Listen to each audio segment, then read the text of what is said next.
I was making hundreds of dollars a month, but I got to a point where I took the leap in 2016, went out on my own and started my kind of really my entrepreneurial journey at that point. Been a wild ride since then. And now I'm on the Chew on This podcast. You made it. Welcome back to Chew on This. Today we're pretty excited for who we were able to bring on. Probably one of our most multi-talented founders, YouTube star, multi-entrepreneur, multi-business entrepreneur, and someone that we've been following for years now. We've probably shared so many of his stories, so many of his moments in his journey, as it's been super inspirational for us. So without further ado, founder of Sour Strips, Ever Forward, Maxx Chewning, thank you so much for joining us. Thank you for having me out here, man. I'm excited. I'm a big fan of what you guys are doing, whether it be the brands or this podcast now.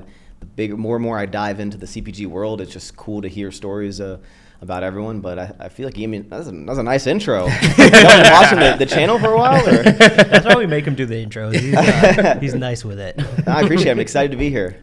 Absolutely. For few of our guests who maybe haven't come across you for some weird reason, tell us a little bit about your journey. You're like this avid deadlifter who turned into a Jeep builder, who now has this life out in Texas that's building multiple brands. Where did it start? And give us a little bit of a fast forward into the journey. Well, for the 100% of people that don't know who I am, I started as a social media kind of like person. I've been doing this for about 10 years now. So I always say that I am a content creator first, really a YouTuber, and then an entrepreneur kind of by accident or business owner by accident. And I still hold social media creating content is very near and dear to my heart. YouTube specifically, just storytelling.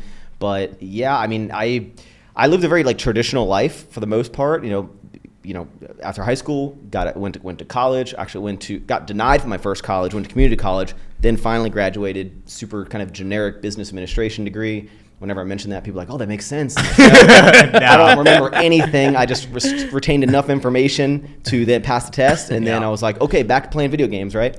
And I worked a corporate job for the first 3 years right out of school, and it was right when I graduated college, which was 2013, was when I picked up a camera, kind of like in a serendipitous moment of someone I followed happened to move to my area, and he kind of helped put me on, and picked up the camera back in 2013. It was the earlier stages of not necessarily YouTube, but in the fitness community, which is where I kind of stem from. That is where I found my niche. I was as cool or as lame as this is, I was the guy who could lift a lot of weight who didn't look like he could lift a lot of weight. And so for my entire history of social media, whenever someone pokes fun at, whether it be I've looked the same forever, my skinny legs, I literally am like, do you understand that if I didn't look like this, I would have not be where I'm at? You're like a hero to skinny guys everywhere. Yeah, that's what I always say. Say I'm giving hope to skinny guys everywhere. Yeah. And so I would push strength for the longest time. And kind of fast forward is I balanced creating videos while working a corporate job for the first 3 years. And when I say, videos, it was like 4 a week. It wasn't one video here and there. So that's whenever someone is, I don't have time to make videos. I don't have time to do this. I have a corporate job. I'm like, don't talk to me. No. I did it. I proved it. And I started to build businesses at the same time.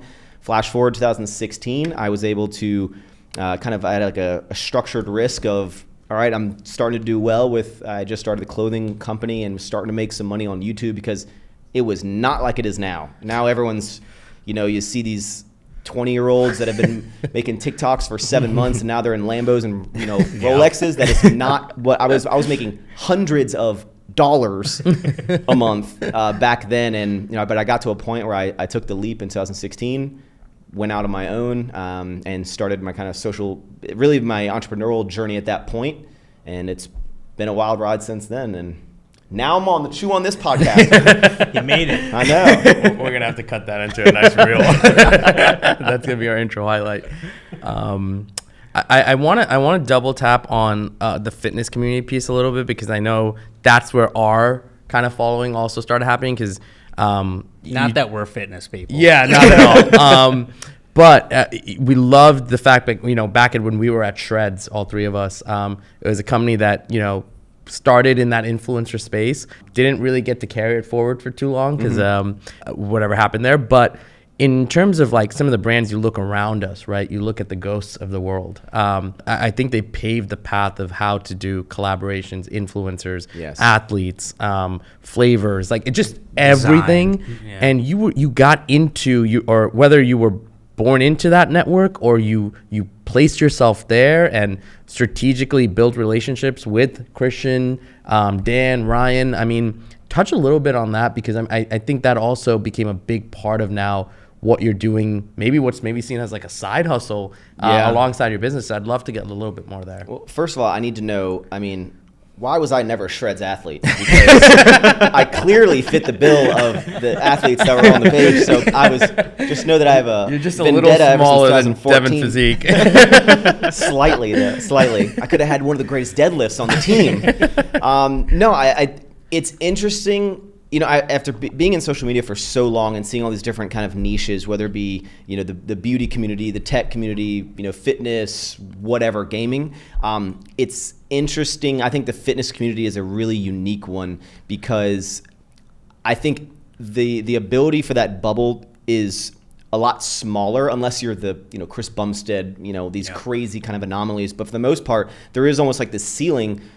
Whereas like you see a lot of maybe the beauty, I use that as a reference because, you know, they can get huge in popularity, huge in notoriety. But it's almost, I think it's one of the best places to be because it's a really uplifting, tight community. And also it is now turned into one of the most entrepreneurial sectors of the world. And so you threw out the word kind of like strategic kind of friendships and everything, but it was nothing like that. It was my entire life, even to this day, there's not much of like I planned out this specific way I wanted to grow. Back then, there wasn't, you know, my videos.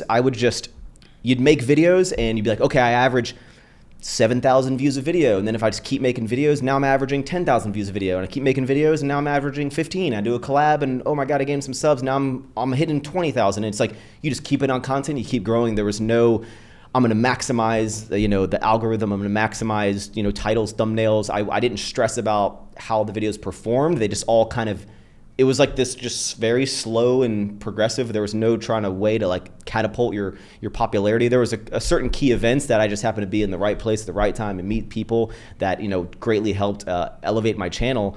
And for me, it was getting in.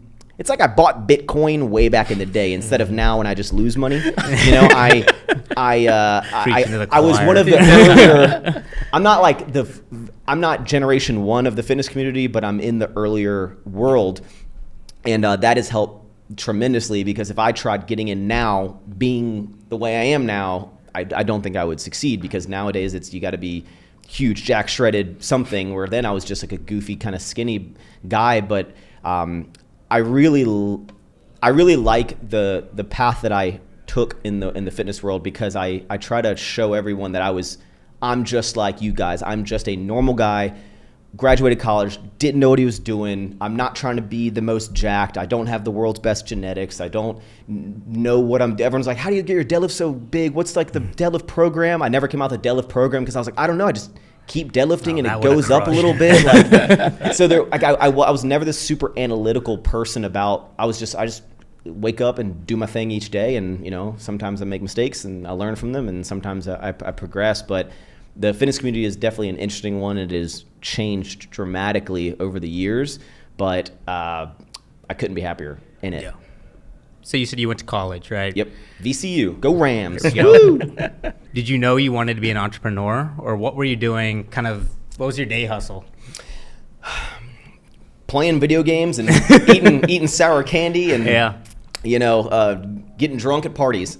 I guess I never like planned to be an entrepreneur, but I guess I also never really looked back at things that I did when I was younger that were entrepreneurial that I just wrote off as like, no, that was just kind of a random thing I did. Like, you know, way back in the day, my family owned like a coffee shop, for example. So my dad started, you know, opening coffee shops, and he had like a steakhouse and whatnot. And in there, one year, I got like a gumball machine for Christmas, and I like put it in there, and I started like selling gumballs out of this machine. And then my parents were like, every week they would put all the quarters out, and I had to put like 3 rows of the quarters in like savings, and like I could store one. And you know, it's like it started with the gumballs. But then I look at things like I got really into skateboarding when I was, you know, a teen. I was physically about the same size back then, and I was really into like, you know, camera gear and whatnot. And I always wanted these nicer cameras. These, if people are aware of them, it was like the Sony VX1000 was like the one that everyone wanted, and you know, you wanted to upgrade and have cooler cameras. So I'd always be like, okay, I need to make money to get these cameras, because my parents weren't like buying them for me. They were like $1,000, a lot of money. So back then I was starting arbitrage. I would look around my room and be like, what is some stuff that I can sell on eBay? And I was hustling back then. Sold his bed. But I would just look around and be like, you know, just look for things in my house, you know, to sell that were mine, and I would start making money. And so I started like learning how to like sell things to make money, and like little things like that. And then flash forward, and that's where the earliest adopter of my my video skills, because I would make videos, really enjoyed that. So that skill carried over. And then flash forward, I got really into Jeeps, which I'm still the world's biggest Jeep fan. I'm waiting on that Jeep sponsorship. I'm the guy. And I started building Jeeps and learning how to, you know, fabricate from a friend and weld. And I was, you know, all my time was spent, you know, cutting roofs off of cars and building roll cages and bending tube in my backyard and welding and, did I say welding? It's all these things. But so I started like making custom things for my Jeep, right? And then just like I film everything that I do on YouTube, back then, forums were the big thing, and I would be on these Jeep forums. Yeah, none of this is a thing, and they're still there to this day. I could show you. I could show you. Are you active? Oh no. They're all dead. But like every day, all day, I would be on these forums, and just like I document my life, everything I did to my Jeep, everything. It would be a photo of everything. But I would build these things, and one day I would get people be like, "Hey, you know, I saw you build these like tube doors. Like, can you make them for my car?" And I'd be like, yeah, sure, I could do that. And I started like making, you know, tube doors and roof racks for other people. And so it's like these little things that I was just like, oh, I just kind of would, it wasn't like, I'm gonna start a business and do all these things. It was just like, so it's like, I've kind of always been doing these little things, but I never attributed them to, you know, I'm gonna be an entrepreneur. And back in, and I graduated in 2008 from high school, and then I took about 5 years in college, but times were different back in my day where none of my friends were entrepreneurs. It wasn't the world back then. I had like one friend that would screen print some t-shirts and sell, you know, one a week maybe, right? But like no one was. You did that. That was me. Yeah, but like, you know, no one was like hustling on e-commerce. No one was, you know, no one was doing that, and none of my friends were doing that. So it was like not a thing to like admire of anyone. It was like, oh, everyone just goes to college. And maybe this is my town, but like everyone just gets a desk job afterwards. My dream was to have a briefcase with a corner office, and I wanted to get to a level in a company where I could, if I called someone in my office, they'd be like, oh shit, what did I do? You know? I wanted to have a secretary of like, you know, clear my schedule. That was like because back then my vision was, I don't care what the job is. I just want to make a good amount of money. And then, you know, who cares if I'm miserable at my job if I'm riding jet skis in the weekend, baby. Yeah. And so I never had this like plan to get into entrepreneurialism. That never was in the cards. It just kind of, oh, this is working. Oh, I'm making money from it. Oh, and you know, and then when I had my day job, it was only to the point where, hey, I need to quit this job, not because I'm just making enough money, because I was like, if I quit, I need to fill that time with something. Yeah. And if I couldn't, I didn't want to just sleep in more. I only quit when I was about to open a gym so I could start making more videos. So I wanted to fill that time. So even then I was like, I can balance everything. So I just kind of stumbled into it. But if I look back, there's a lot of like things that I was doing back in the day that, you know, maybe I kind of thought outside the box of like, oh, I can do this and make money. Oh, I can sell things and make money. Oh, I would buy people's iPhones when they would break them. Way back in the day, you couldn't change them out. So a bunch of people from my school, if their screen would crack, you would just like throw them away essentially. Yeah. And I would buy them for like $50 because I learned on eBay people would buy them for like $125 and then fix them and then sell them. So I'd buy them for $50, sell them on eBay for like $100, and then the other people would fix them. So I was like, I've always been doing this stuff, but it was never like this plan. So you were always doing it. You just didn't know you were doing it. Yes. Yeah. I think one thing you said was super interesting is like even during like the Jeep days, right? Just posting in the forums and things like that. Like what prompted you to even want to start doing that and like just documenting that journey? I love attention. Yeah. I was class clown, and I got in a lot of trouble in school. I'm talking elementary, middle, and high school, and not because I was getting in fights, not because I was doing things I shouldn't have. I just couldn't shut up. I couldn't stop running my mouth, which I'm sure you guys are seeing on this podcast. And I'd be the kid in the hallway because I was just disrupting the class. So I always just like loved making people laugh, loved it. Not like I wanted to be the center of attention, but I just loved entertaining people. Yeah, entertaining, yeah. And in the Jeep world, on these forums, I mean, I see all these build threads of people like, hey, here's my Jeep. I'm going to build this Jeep. Here's kind of what I did. And in my mind, I was like, I really wish they would go into like way more detail. And I was like, I'll be that guy. So it's like, when I get a box, I'm going to take 50 photos of me unboxing it. I'm going to show you exactly where I'm going to put it. I mean, it's like photo. Here's me doing it, photo. Here's me welding, photo. Here's, because instead of video, it was just photos back then. So I just I wanted to be like the guy on the forums that was like the guy who built the Jeep, who showed you everything. Yeah. And so, but it's just in my blood, I guess. Is that what kind of prompted the start of the YouTube channel? When I started getting into fitness, which I didn't start working out until my sophomore year of college, I thought it was dumb. I thought it was a waste of time. My roommates would do it, but I was just like, nah, I care about my kill-death ratio in Call of Duty. So my roommate at the time, sophomore year, convinced me to go work out. He's like, look, I'm a little fat, you're a little skinny. Let's go to the gym together. I'm like, all right, let's do it. So that got me into working out. And then like most people, when you get in, you don't really know what you're doing. You start, YouTube started getting more popular. You started stumbling across, and I found the people that I'm now great friends with. I started watching their videos and whatnot and just enjoying content, learning things from them. And when this YouTuber, his name is Nick Wright, moved from Rhode Island, he like put out a tweet that was like, hey, I'm moving to Richmond, Virginia, which is where I'm from. He basically broke up with his girlfriend, so he moved with his cousin for the summer. And he's like, I'm looking for like a gym to work out in. And back then it was a lot easier to like meet up with these people because they were just like a normal dude who happened to film videos, and wasn't maybe like, I don't want to meet up with like weird random people who follow me on the internet. But I like tweeted at him, was like, hey, you can come work at my school gym. It's really cool. And like, I'm, a follower of your videos, and like, I'm actually pretty strong. Like, so I'm not just like some guy who's gonna like, slow you down in the gym. And he was like, sure. So met up, and he had like 30,000 subscribers at the time, which was mind blowing back then, like mind blowing. And, started being friends, and then he started being like, oh, you have a really big deadlift. I'm gonna film it for my channel. And he would film it and put it on there, and people were like, whoa, who's this guy? And so he would film these videos of me, and then he was kind of like, hey, you should start like a channel and just show you deadlifting. So for the first couple of years, my videos weren't vlogs. They weren't, here's what I'm doing in my life. It was just, here's more deadlifts, here's more deadlifts, here's more deadlifts. I mean, it would be like a 5-minute video of, all right, guys, hey, today's a shoulder day. So I start with a overhead press. Now I tried to go for the 60s, only got a couple reps, and it was a voiceover. And that was like what fitness YouTube was back then. It was like a 5-minute video each week. Here's my workout, and people loved it.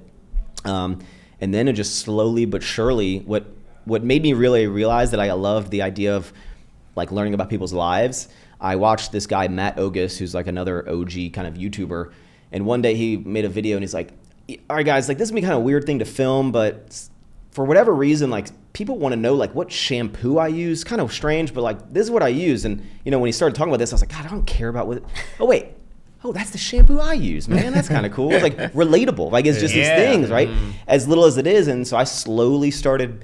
Before I go in the gym, it's like, hey guys, here's me taking my pre-workout. Hey, here's this meal I'm eating, and it just slowly started, evolving. And at first, people were like, stop talking, just show us the lifting, And then eventually, you started showing your life, and then my personality of kind of like a goofy guy, funny, started shining through. And instead of being this, I thought you had to be, follow your dreams, don't let life pull you down, guys. Like I would like try to tie everything of fitness into like life motivation, give motivational talks after my workout about like I failed in there, and that can apply to life. And I'm just like, you know what? I'm just gonna be myself. I'm gonna be like goofy, and a lot of people hated it.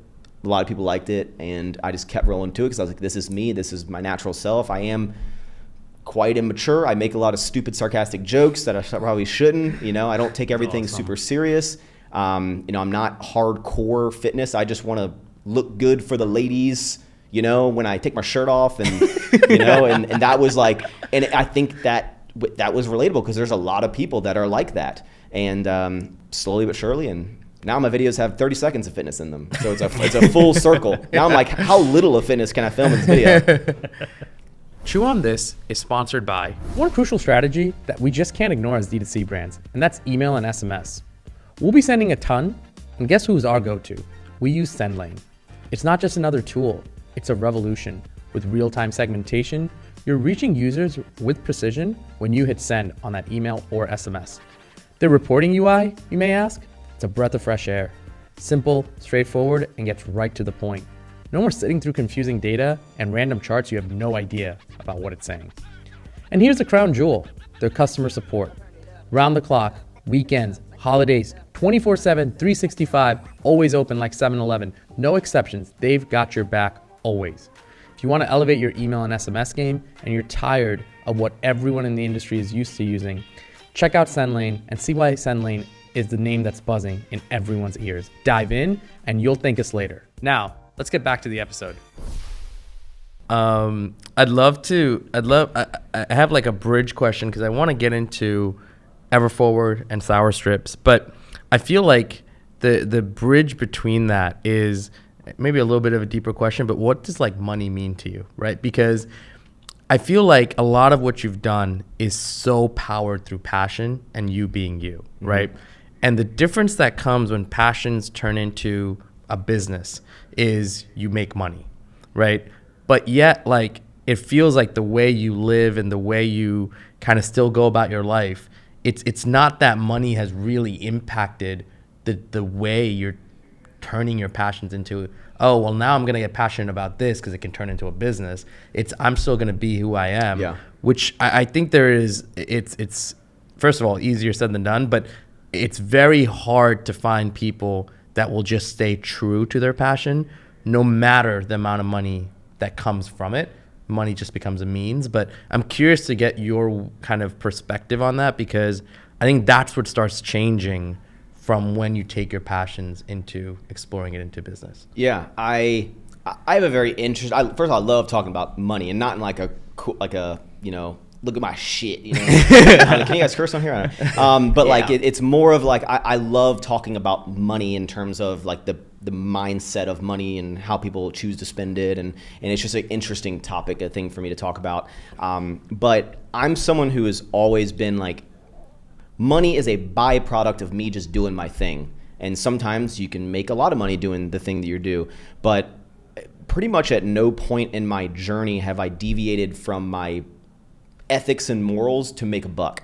And it's for me, it's like I have to have a really big interest in what I'm doing, and just making money is not an interest to me. Yeah. So I have to really love it. Example I like to use, I had a buddy one time that was telling me how much money he was making from drop shipping and all this money, and I was like, oh, that's cool. I like what do you sell? And he's like, yeah, like in your shower, there's like plastic like suction like shower caddies to put your shampoo on. I'm like, yeah. He's like, I sell those. And I'm like, what? He's like, yeah, dude, I'm making so much money. I drop ship my only touch product, and he's like, I can get you hooked up. I was like, I don't want to sell shower caddies.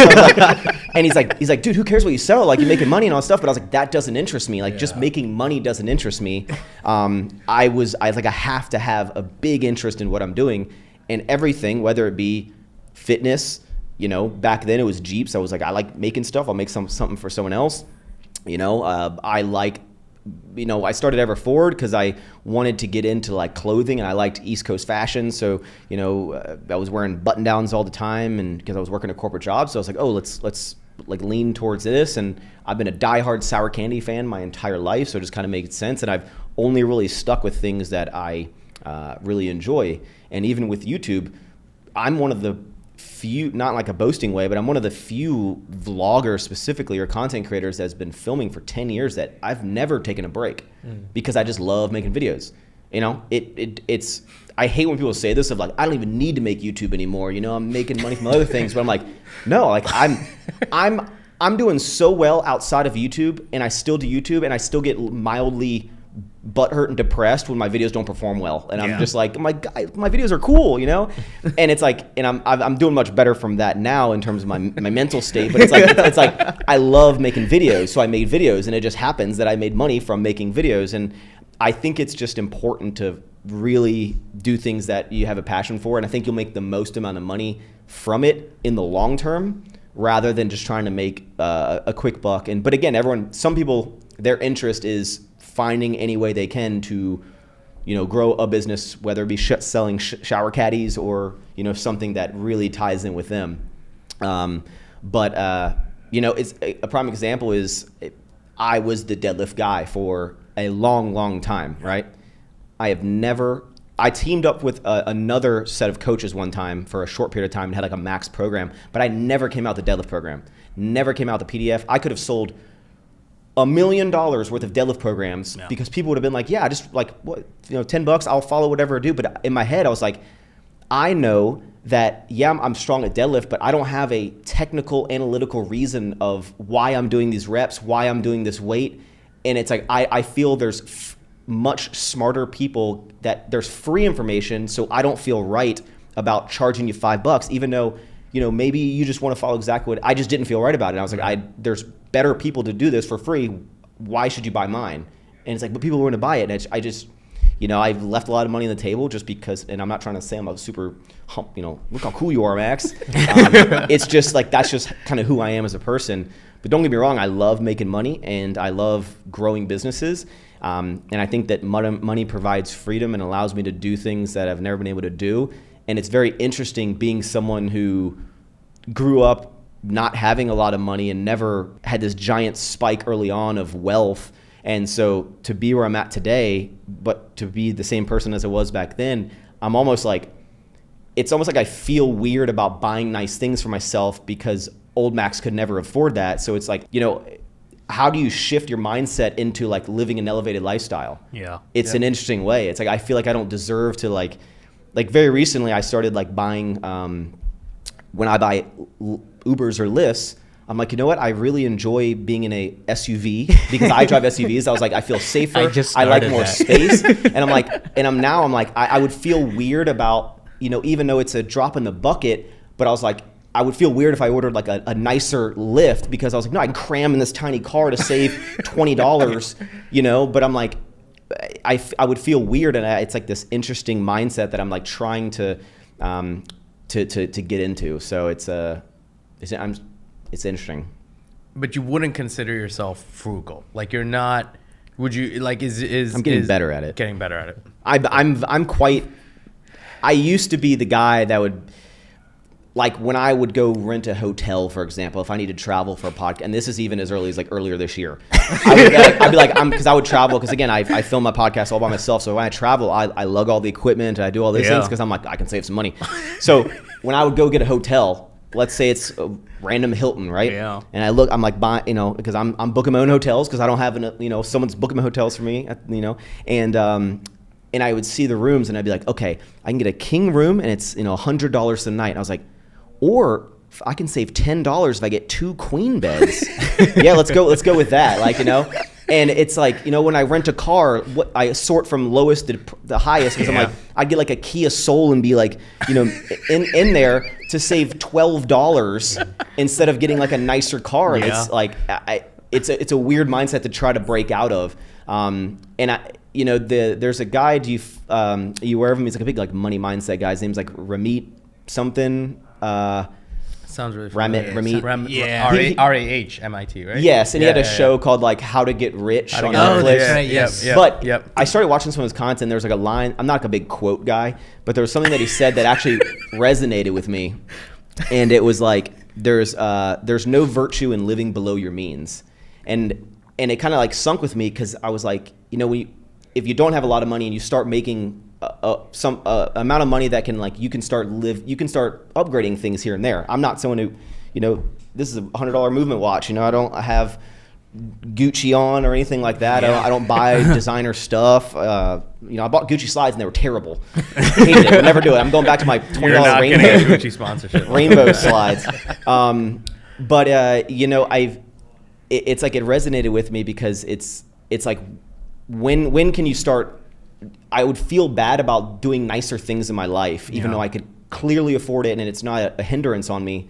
But it was like, I didn't know I would feel bad about myself. And it's like, why should I? And especially with my audience, I would be like, am I rubbing it into people's face if I start elevating my lifestyle at all? Like, or should I just act, is it weirder that I'm acting like I'm not making any money and, you know, making a bunch of money? Very true. That's probably weird. You know, it's like, do I try to be more relatable and like, you know, put a fake facade on that I'm, you know, still making $30K a year like I was at my job? Yeah. And, you know. No, that's so valid because your whole thing is you're relatable. Yeah. And you're growing and maybe the audience isn't growing with you. Well, the lift thing is a prime example. It's like, as ridiculous as it is, it's like instead of the $20 lift, I'm going to get the $60 lift because I want to be in a bigger car with a more comfortable ride. Yeah. And it's like, if 10 years ago, the amount of money I was making, I'd buy the $20 lift. Like now where I'm at in my life, I still feel bad of, like I should get the nicer lift if I want it. I can't believe this is such a big problem. Well, because it's funny because I had this big mindset shift. Like, because when I look at it, it's like, hey, when it came here, it was like, would you like to get a $30 lift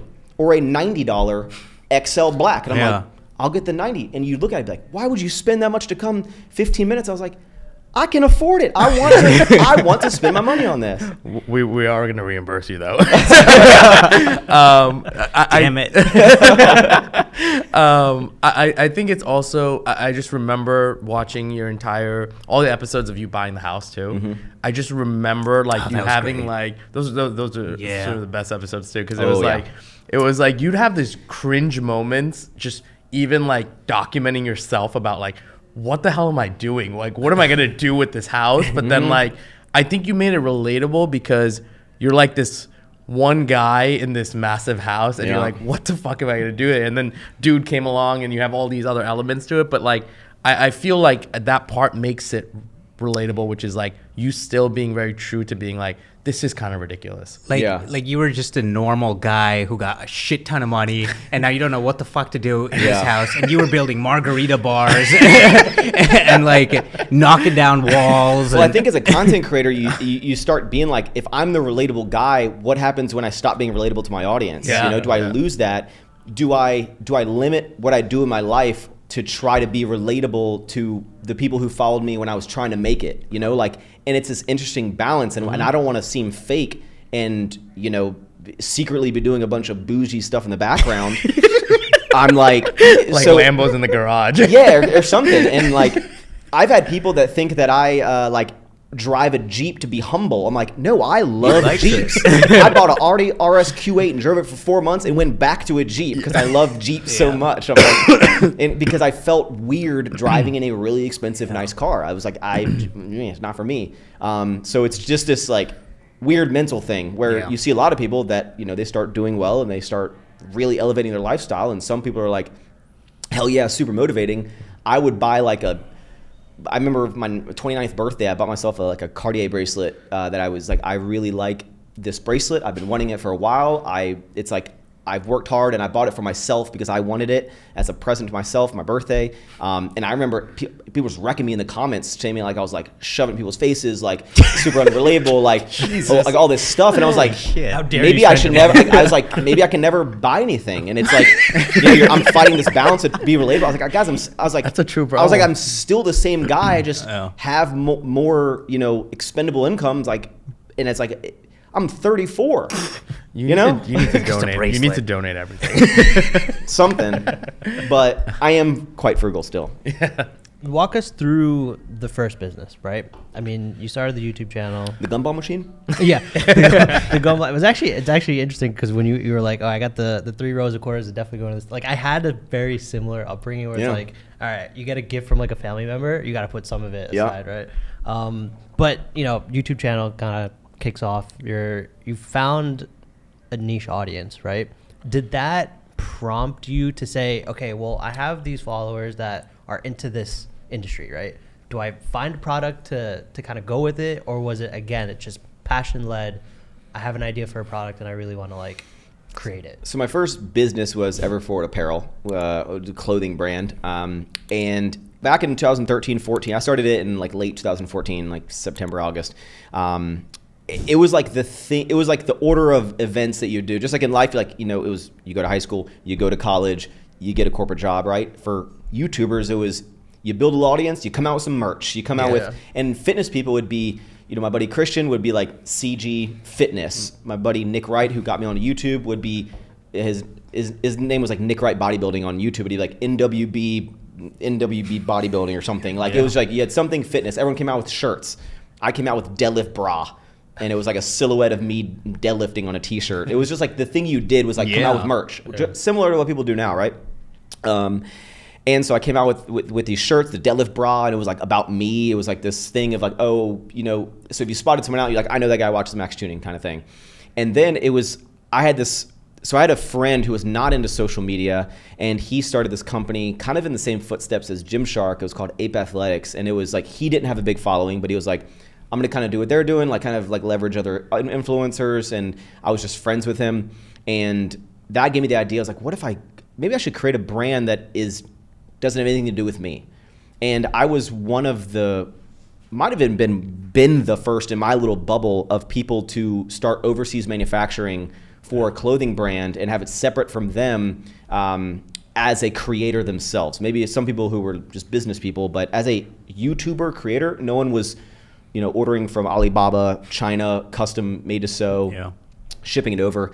And I remember the first couple batches of shirts. And my original mindset, so Ever Forward is a phrase from my late father. He got it in the military. And it was this, instead of like thinking up a brand name or something, and here's what it means, here's why I did it, it was more like, hey, here's a phrase from my dad. It means this to me, and it can apply to your life in this way. So it was like a very seamless way to, it was like the perfect brand for me, right? And so when the first cup, actually, I don't know if a lot of people know this, but the first like batch or two of clothes on the hang tag, which was, no one was doing hang tags. On the back of the hang tag, I had my little deadlift bra silhouette, and I put my YouTube channel because I was like, I'll get people to like, subscribe to my YouTube channel. Wow. But after like the third batch, I was like, I think I just want to like make it completely separate from myself. And so I started doing that, and slowly but surely went down the path of clothing. And it started as this, like, a motivational clothing brand. If you wear it, it means this or whatever. And then I got to a point a couple years later when, like I said, I was East Coast fashion. I liked button downs. I liked chino pants. I liked, the kind of fratty boy look and whatnot. And I was like, I'm gonna start making some clothes of that. And I was like, but that deviate. How do you have a motivational button down, right? Yeah. So it kind of. But I was like, I accepted that. I was like, it doesn't have to be it can be, this is why it's called that. This is what it means to me, but it doesn't have to be a motivational pair of chinos, right? And so I slowly but surely got into the clothing, learned a lot about it. And, that was my whole world for up until 2019 when Sour Strips launched. And, it was a great time because I learned so much, and then everyone kind of started getting into it, and everyone started helping each other of like, hey, here's what you should do, and everyone had their own little bubble of like an audience. But it was never this plan of, okay, I have maximized my audience, it is time to sell them shit. It was more just everyone comes out with merch, here you go. I'm gonna keep making my videos, I'm gonna come out with some stuff, but that's never gonna stop me making videos. And I made sure that anything that I came out with never stopped the thing that got me to where it was. That's why to this day, maybe it's because I'm such a narcissist and I love watching myself on YouTube that I still make these videos, but I'm just like, how can I, just because I don't need the income from it anymore and it doesn't need it to sustain the other businesses, I almost feel bad if I stop making videos because I'm like, nah, like this is how I got here. Yeah. And even if, people have grown and evolved and maybe wanted to watch the glow up, and now that I've made it, I'm less relatable than I was, and my audience is, evolved, having kids, and maybe a lot of them have left. I was like, to the people that are still willing to stick with me, because I make videos now for people that already watch my videos. If you just stumbled on one of my vlogs, you'd be like, what is happening? Yeah. He's talking about things that I referenced 3 videos ago. There's people you don't know, and I don't make videos to grow my channel. I don't make videos to try to get new audience members. I'm just like, hey, here's, a new episode of the show. Yeah. And I just keep doing it. And luckily, I've been able to, the way that my videos have gone is I can essentially just do what I'm going to do anyway in my day, building my business. Hey, getting a new warehouse. Hey, my house is falling apart. It's like, and I just film it. And people I think have just been sticking with me for so long. They just want to see how the story unfolds, Yeah. So that's why I still make videos, but it was never this, I'm not a like, ready, go, like analytical, grew my audience, time to do it, time to make money. Yeah. So it was never this master plan ever. I think with a lot of creators now, with like this whole TikTok bubble, Hate it. right? There's creators that found like their niche, they went viral, and then they just kind of grew, right? And then I think to your point, it's like, okay, well now I got to put out merch, or I got to put out a product, or whatever it is. But I think, like you said, there's a delicate balance of introducing something to an audience where it's not like shoving it down their throat, right? Yeah. So I kind of want to take a step back and, like, in your head, how did you find that balance of like, hey, I got this product, I have this merch that I want to bring to my audience, right?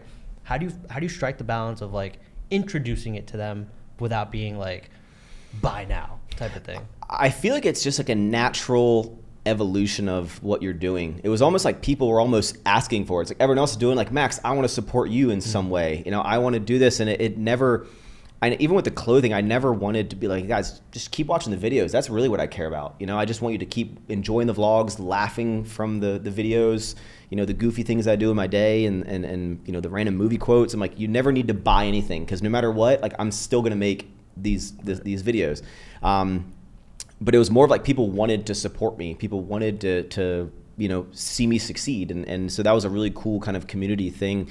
And, I never had a viral moment in my entire history. I have one video that went over 1 million. I bought my sister a car. That video did, great. Yeah. It got demonetized because I put like a piano song in the background.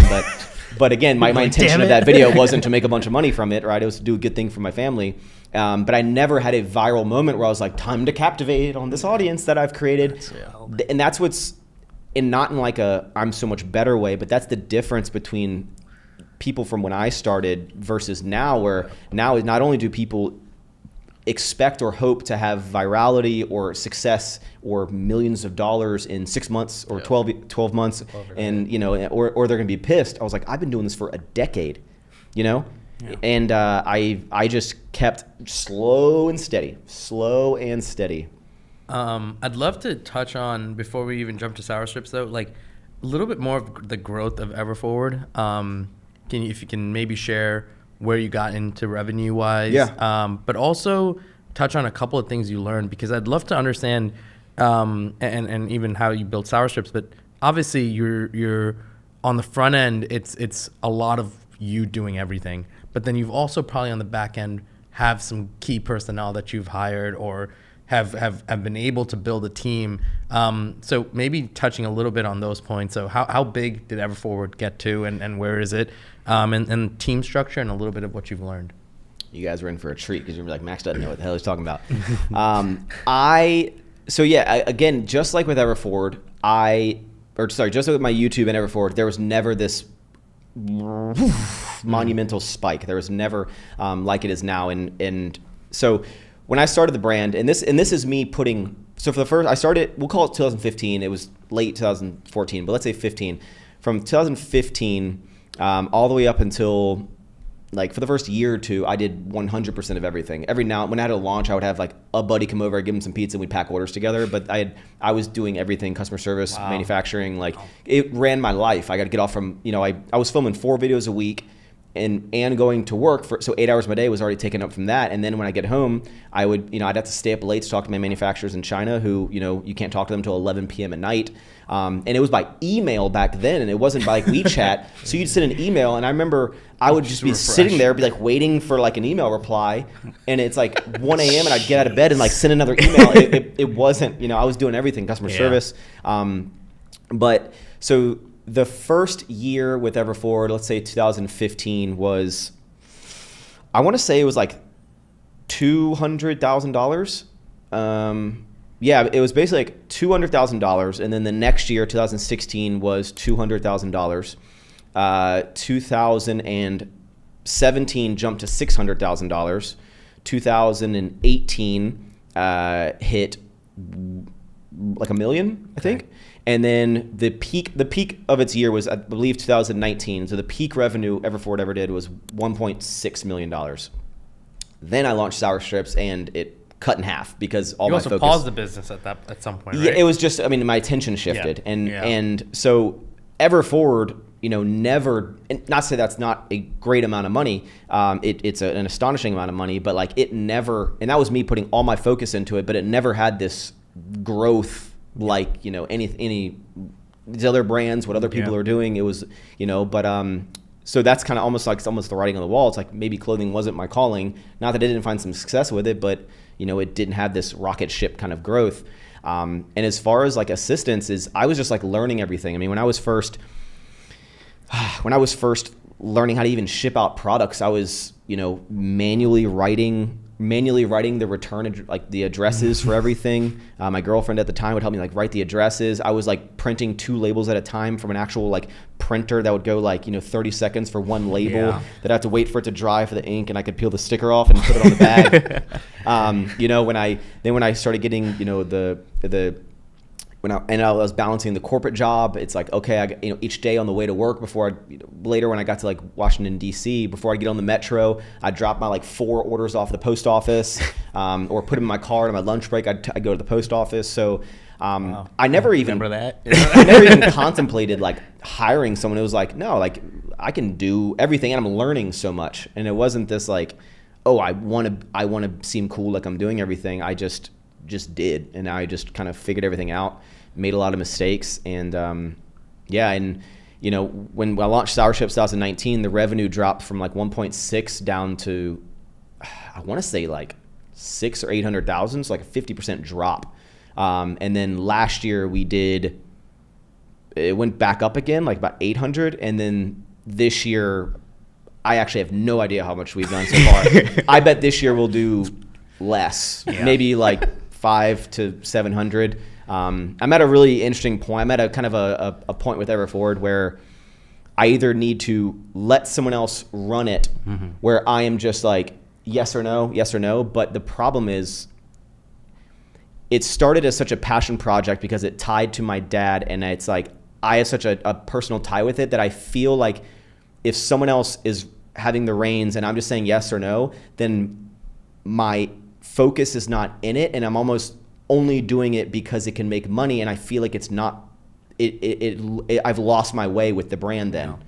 And so that's the conundrum, right? I've a million times be like, just hire someone, pay them some money to do the handful of things, and let it live at this, $1 million a year, 1.5, just like a healthy business that can have some cash flow type of thing. But I was like, if I don't have the passion for it like I did, I don't feel right about letting someone else run it. Yeah. So it's just a weird place, and it's like a weird thing. You're like sounds dumb, Max. Just let.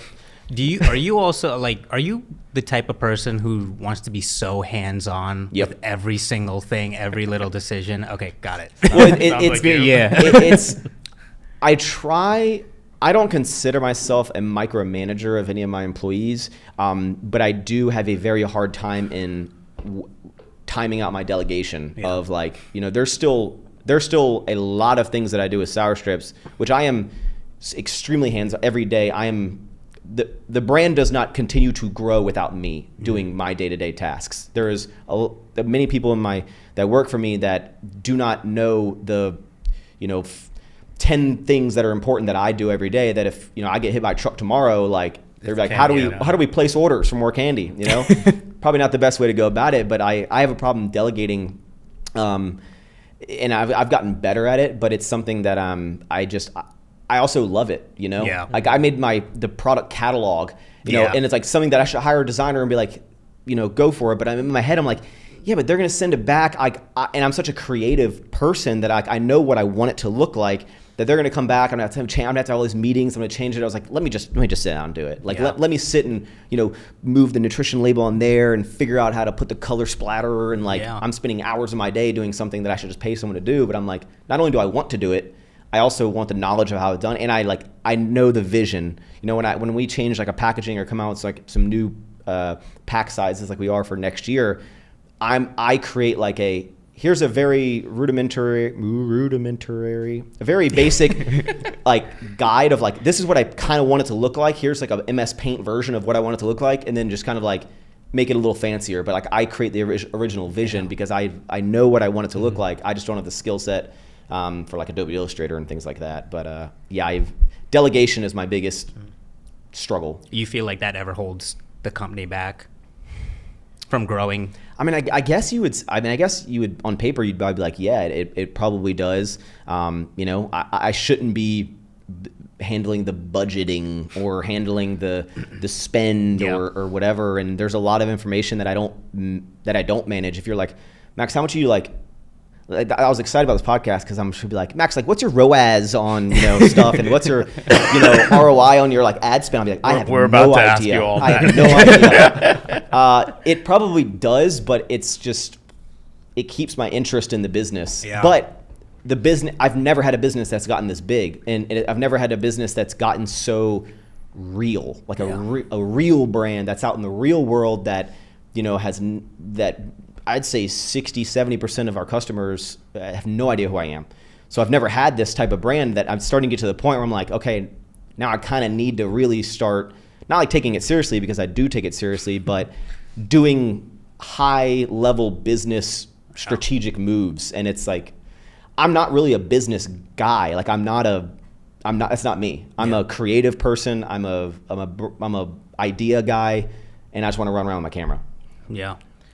We started hinting at it, but sour strips. So obviously probably one of the most like electric brands in terms of like the way you did the character animations, the way you've brought the brand to life, and in a way it's also kind of the simplicity of the product. It's pretty much in the name, right? It is what it is, and then you tied your personal brand to it.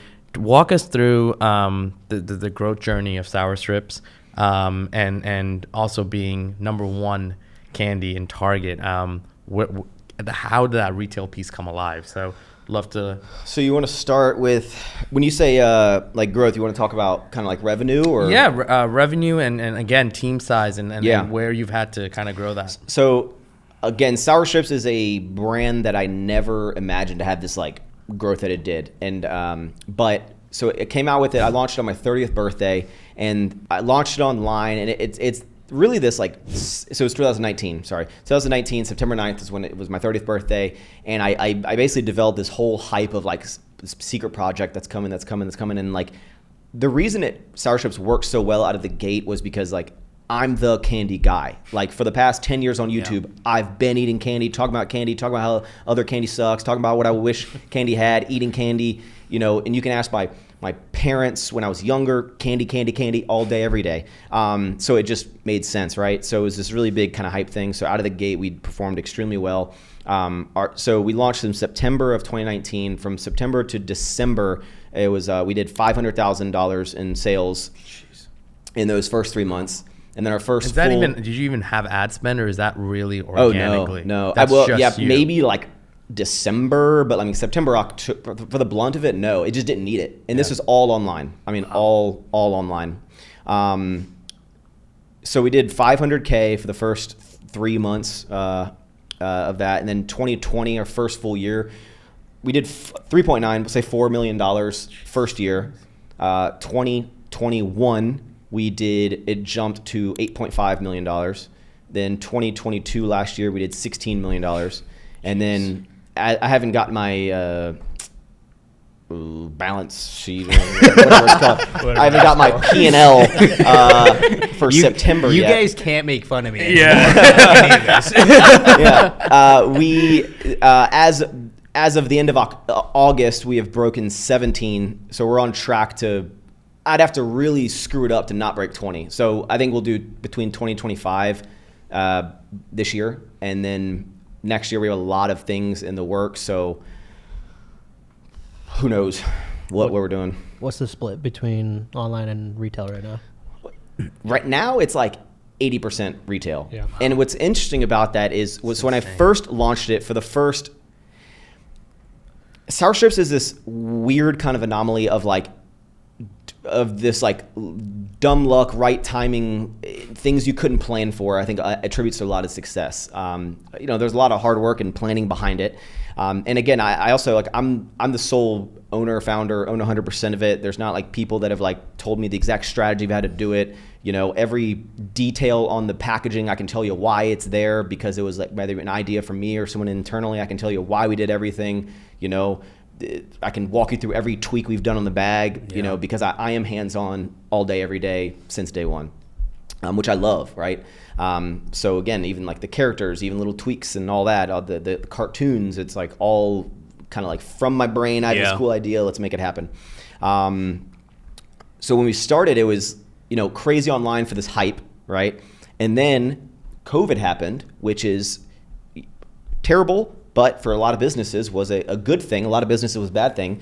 But for us, it was like people were stuck at home, so our online sales like rocket shipped. I remember the biggest launch we ever had was selling cotton candy, which is not one of our top performers, but we launched cotton candy on our first birthday and had like 9,000 orders that day, and we've never touched anywhere close to that on any of the other flavors. And it was like, just because it was the peak of COVID, and it was like the timing. So COVID really spiked our online and helped us get the name out there. And then when COVID kind of went down and people started going into the stores more, we'd already built this kind of like this online presence and grown our social media, so that then all the candy buyers started reaching out to us and started getting into the stores. And I'll never forget, I spoke with Tara Bosch, who's the owner founder of Smart Sweets. Mm-hmm. And I would keep in touch with her because, she's done amazing things with that brand and really, paved the road for a candy alternative. And I remember talking to her about how well it was doing online. And I thought it was going to be, because I was like, people want to buy it in the stores, but I was like, we'll sell it online. We'll be the first candy brand that just crushes it online, right? Yeah. And I remember telling her, I was like, we're like 80, 90% online, like 10% retail. And I remember her telling me years ago, she's like, like that'll flip flop. And I was like, no way. And it, flash forward, it is now. And everything had to happen the way it did for us to be at the point we're at now. It's kind of like, obviously, but if we never had all of that success online, we wouldn't have been able to generate the revenue to be able to afford going into these stores with all these slotting fees and, which I'm sure you guys are very aware of with the new Walmart rollout.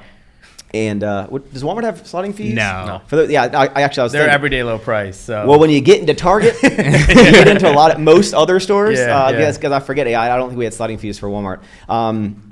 But if people don't know, you got to have slotting fees, and you're paying to be on the shelf. Yeah. But it was just this like perfect storm order of operations that happened. But now retail is the future. For the past 2 years, we've essentially like almost fought every month to maintain our sales online. Our sales have essentially plateaued, a good plateau. Wow. Like we'll basically do about $2 million online. But that's like essentially what it's been for the past year. And some people look at that as like zero growth. I'm like, it's just because, with a CPG product, the more you get into retail, the less people are going to buy online. Yeah. But the good news is that, and we are spending a good amount for ads, but essentially almost every purchase that's coming from our online is just a new customer. Yeah. And then once they try it, they love it, then they're walking down the aisle of, keep expanding retail. We're in, I think, almost 10,000 stores at the moment. Wow. And now they see it there and they're not buying anymore, or they're not buying online, they're buying in the store. So retail is the future, but if it happened flip-flop and we tried to go retail initially, I think I would have needed to take on extra capital, which, I started the business with a $50,000 injection of cash and, and then never put money back into the company after that. And it was just self-sustaining. And now we're, extremely healthy as a company in terms of our cash flow. We're able to afford things, and that's one of the good things, that I can keep my team very small because we did everything. I don't have to, like, my next hire is probably going to be like an actual full-time inventory analyst forecaster, because for the longest time, or recently, I can afford to over order on packaging supplies and just have some extra ones and have a little too much product in there, where a lot of people need to be pretty tight, very tight to have, so they not just sitting on money in the warehouse. So it's a very kind of interesting thing. I don't come from a background of this, and all my employees have been learning into the role. We haven't hired anyone from experience. Everyone who works for me has started by packing an Ever Forward shirt, or hey guys, we're launching the brand. Can you come, staple these sticker packs? Because there was a sticker company that wanted to charge me like $1 per sticker pack to staple them. I was like, I bet I can hire some people to staple these sticker packs for way cheaper. Yeah. And so I was like, they started there, and now they're running a social media accounts, or now they started on packing candy, and now my head of operations is, he came from just packing orders. And then I know it's a long-winded answer, but and then in terms of our team size, we essentially have like 5 of our back-end people. There's me that handles growth of the company itself. The company doesn't, whether it be new flavors, new packaging changes, ideas for campaigns, that's essentially all me. And then we have one person that handles all of our social media accounts, we send about 100 boxes of promo boxes every single week. We send about 10 a day. We've been doing that for a long time. So one of our strategies is just getting candy for free out to every person who has any sort of following, big or small. We have Mona, who handles all of the administrative invoicing, communication with distributors and whatnot. But again, every time a store is like, I want to sell sour chips in my gas station, or I'm a buyer of this, that email comes to me. I'm the one that looks at it and goes, okay, I handle the first initial email, and then I pass it along down the chain. And then we have one customer service person, and then everyone else is kind of in the warehouse, and we have a lot of kind of departments, and we're starting to build out that structure. But as far as like, everyone's a key player, but as far as like big picture brand growth thing, there's like 5 of us, 4 of us, and then I have I outsource my ads. So you have a good amount of agencies. And I used to have like a full-time content person, but they left to go do freelance. But it kind of worked out for everyone because they are now just doing freelance all of our content now, and then doing whatever they want on the side. But now it actually works out because it actually kind of comes out cheaper by doing this anyway. You get it when you need it. Yeah, so everyone wins on that. So it's a very small team. I think one of the biggest questions I have, just selfishly, because I wanted to know, with like our launch in Walmart, I think supporting retailers with marketing from the brand, right? How do you guys approach that? Because obviously you're running ads for online, but do you have separate marketing efforts to support retail? So I feel like we're in a unique place. Like when we got into Target, Walmart, which we're actually, I believe we might go chain-wide Walmart next year in April maybe. I'm finalizing that right now. But when we get into all these retailers, obviously, for me, it's a unique situation because I can blast my audience, and Sour Strips has developed its own large following and audience to be able to just instantly, blast this content out there. But we pretty much just have, me and my one social media person have a call with their marketing team, like, hey, what's some ideas? And I think the strategies that y'all have to do might be different than us because I have this big personal brand that I can, tell people very quickly about. And obviously we have, all the email marketing and everything. But I guess you'd have to go a little deeper in the question there because, if you're Target, Walmart, H-E-B, and you're just like, hey, we want to tell people it's in the stores, we're just like, we'll come in and film like a couple videos or 2 and tell people it's in there, send out an email blast.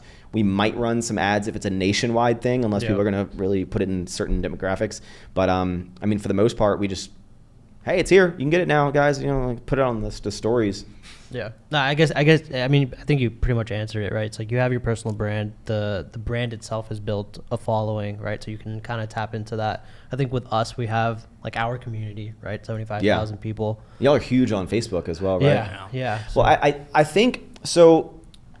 My thought process is, what you guys are doing at Obvi is y'all's packaging and branding is fantastic, and it stands out on the shelf. But getting into the retailers is the first part of the battle, which you guys are aware of. And now, while I am able to drive a lot of audiences in there, the way that I looked at creating the packaging or the brand for Sour Strips was, since I am an avid consumer of candy, I feel like I have the mind of someone who is wanting candy. So I kind of know how people think who are going to want candy. So I know that at least in the candy space, for example, it's not every day that it's not like to drink market where there's 700 new energy drinks a day, that you walk into the store and see, and you're kind of overwhelmed, and you're which product do I want, right? Whereas candy, I'm like, okay, there's only a handful of the big players, and when there's a new candy, I'm a big candy fanatic. When there's a new gummy worms, new this, new whatever, I'm like, oh, I'm gonna try this because it's new. Because it's not every day there's something new. So I knew, so not only if I create a packaging that stands out, you'll notice ours is, the whole bag's kind of like white versus with some color splatter, where everyone else is like goes heavy on a color, it was very different than everyone else. We can view in the packaging, but I knew I just needed to get people to see it, try it once, and I'll get them hooked.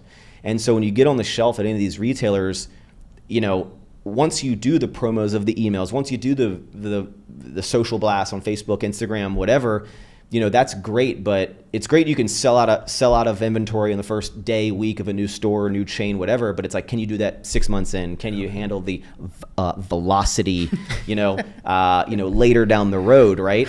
And that's where I was really stressed. I was like, that's how you're a real brand, and not just like, pushing people at one time and then they want to get it to support you, and yeah, they might pick it up, but you want the random people that are walking down the store. So that's why brand is almost, I think personally, it's almost, the standard of how quality a product is, like that's the baseline.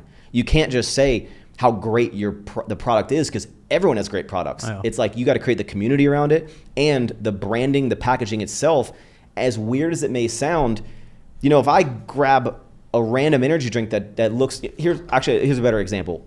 The water that I buy. I'm a big Core water fan for whatever reason. And the reason I buy that water is because I think the bottle looks cool. It's cool. I think it all kind of tastes the same to me. I don't care about the pH level. I don't care about the alkaline or whatever. Bottle looks cool. Yeah. Fits in my cup holder. That's why I buy that thing. And I think people underestimate the power of when they buy a collagen or something like that, and instead of like hiding it up on the shelf, they can like put it on their counter because it looks nice on their counter. It matches. They like it pops out to them. So brand is so powerful. And the easiest way, I think, to drive traffic when you get into new stores, like before you go in that store or when you're building a brand, is like walk into the area you're probably going to be on shelf, look at everything else and go, how would I stand out? If your industry is nothing but black and brown packaging or all blues, don't make a blue product, right? Do something that stands out. And some people would be like, well, there's a reason that they do blues because statistics shows that the customer will gravitate to it. It's like, dude, shut up, it's like no, just like do something that's going to stand out, and then your product has to be good. So again, you can't just say how good your product is. Like, it has to be. That's got to be the standard. It's got to taste good. It's got to it can't suck. That's why actual sour candy that doesn't suck, and so it's like the brand is so powerful, and I think that what you guys are doing is super cool, and I think you'll perform super well in Walmart, and as you continue to grow into retail. But again, I don't know what I'm doing. I'm just kind of figuring out. I'm just someone who ate a lot of candy, so I'm like, I know what people who eat a lot of candy think about when they're eating candy. Not only what it's going to look like, the experience. Notice how we have a viewing window on the front, and there's a lot of brands you'll notice that don't have a viewing window. A lot of times there's a reason for that, because they don't want, if there's any, breakdown of the chemicals in there where it's maybe sticking together or kind of like, I call it getting like wet in the bag. You look at it and you're like, you used to talk about that, the stickiness. Yeah, exactly. I hated that when it's stuck together, and this you can kind of see what you're going to get. And then, ours is the resealable packaging, and, the brand looks cool. And, so I knew if I could hook people in with that, they're going to love it. So, hey guys, we're going to take a quick break from the episode to analyze some of our top performing ads in our ad account. A lot of people have been asking me, what have you been running, statics, videos? Well, I'm gonna show you our top performing ads utilizing a platform called Motion, which pretty much analyzes all the data of all of our top performing creatives, ROAS, by spend, by CTR, CPCs, everything. So check it out. What's going on, guys? Today we are reviewing another ad that was a top performer over the last 90 days. So let's get right into it. This one's really interesting. If you are not whitelisting or utilizing any whitelisted ads in your ad account, you're definitely missing out here. And if you don't know what whitelisting is, essentially you are running an ad behind a creator's page or an influencer's page, some other page that is not directly from the brand, right? And so some of the reasons you'd want to do this is because on the feed or on Instagram feed, it looks a lot more native, coming from what seems like a user or a profile outside of just running the ad from your brand, right? So this ad is very, very simple. We took a picture of the product and we overlaid some text. And if you notice, we are utilizing the Instagram font and text here so that it looks even more organic, especially when this shows up on Instagram stories placement. It pretty much looks like somebody posted a story about this product, right? So that's one thing. Then we set up the profile and we ran this ad through another profile. So again, when you're scrolling through the feed and you're scrolling through stories or whatever it is, this looks like it came from an actual person that's talking about the product. So it doesn't come across as too salesy. Other than that, we pretty much utilize the Ozempic trend as one of the angles for this product. A lot of people are using Ozempic for weight loss. We saw a lot of comments on our ads asking, is this as effective as Ozempic, or I'm keen on trying Ozempic, blah, blah, blah. That's where we kind of got this angle and we said, listen, let's tap into this trend. People are talking about Ozempic for weight loss. We are a collagen-based weight loss product. So let's come up with a caption that addresses the Ozempic elephant in the room and pretty much say, this is a better alternative to that product. And so this quickly became one of our top performers in terms of a whitelisted ad. Again, very simple to create, goes based on attacking trends, which is something that people should be doing, and utilizing whitelisting. So if you're not utilizing whitelisting, especially if you're a founder or a brand owner, what you could do is start doing some founder made creatives, whether that's you as a founder holding the product and kind of talking about your story in the ad copy, or maybe doing a founder story. But that would be the quickest way to get whitelisting up off the ground. And the second part to that would be like, once you start, working with influencers or creators, start utilizing their creatives and running them through their handles on Facebook and Instagram. So this one is easily something that you can add to your ad account. So test it out and let me know how it goes. If you're looking to sign up for Motion, click the link in the description for a special offer today. Now, let's get back to the episode. When you look at like the world of like Mars, Ferrero, Mondelez, Hershey's, you're kind of creating this alternate juggernaut, right? Is your, and again, I know you kind of always talk about like, I don't know what I'm doing. I'm kind of just going to be consistent in what I'm doing. But I think Sour Strips has been anything but consistent in terms of growth, right? It's been monumental, and it'll keep growing with how you're doing it. But what's the goal here? Is the goal, because the reason I even asked the question about money is to tie it back to this piece. If money isn't that huge driver, right, and you love what you're doing, is this like, hey, I'm gonna see where this goes, and see how far I can take it till I have to hit a wall, or is this like, I'm gonna position this to have my mark in the industry through one of these juggernauts? Yeah, so that's a great question, and the number one question that I've gotten asked ever since starting Sour Strips, which I never had gotten asked ever about Ever Forward, which makes sense because CPG, but even the first 6 months, whenever I started doing well, everyone's like, would you sell it? Would you sell it? Would you sell it? Would you sell it? I mean, I get asked that. I've never gotten the question. Yeah. So it was when I got asked, I was like, what do you mean? Like, what? Oh, shit, I guess that does happen. You see all these things, and my answer is kind of interesting, I think. So, first of all, we have not been approached by anyone at this moment. I did have one of the companies that you mentioned has the head of M&A, mergers and acquisitions. Had to look that up when they emailed me. The two heads of M&A at one of those companies that you mentioned did reach out to me 2020. This is before we got into Target. Reached out to me which I was like, that's kind of weird. Why would those people, they like wanted to have a call with me, and they were just wanted to learn more about Sour Strips. Fishing. Yeah, I guess. And they were asking a lot of questions, but it was, I've had multiple calls with them, and I've met with one of them when I was at the Sweets and Tax Expo. And, but it was more, they were just like interested in just like giving advice, which was strange. Cause I was like, it was just strange and a weird, I was like, what, like, are you guys interested in like, what, like, but it wasn't like this. Oh my God. Yeah. I don't wake up every day hoping to get an email from a big company to buy it. Right. And again, it's like if money was my only driving factor, like we're a very profitable business, and assuming I don't screw anything up and we keep growing, like, if we're going to get to these numbers because I see the growth. We're only in, I say only, but like we're in like 10,000 stores or a little under 10,000, about to expand into thousands more next year. And so, I mean, and there's hundreds of thousands in the country, right? And so it's like we've only begun to hit the tip of the iceberg, and we're already in the giants. So once you do well in the giants, it's only a matter of time for these other. And again, I don't have like a sales team. I don't have people that are reaching out because, as lucky as it is, like they've all the Targets of Walmarts have emailed us. And once you get into one, these big mammoths, the other ones are like, the other buyers are going to be aware, and then you get the spins data, which is like a data reporting, thing, which I didn't know what that was.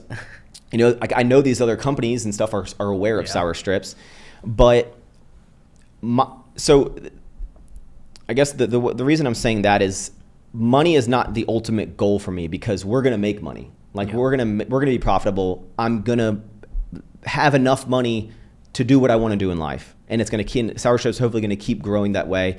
And so having a big exit to just kind of like wash my hands of this business, it's like, would having more money be cooler than having a lot of money? Like, it's like once you have it's like, what am I going to do with that? Like, so it's get the Uber Black.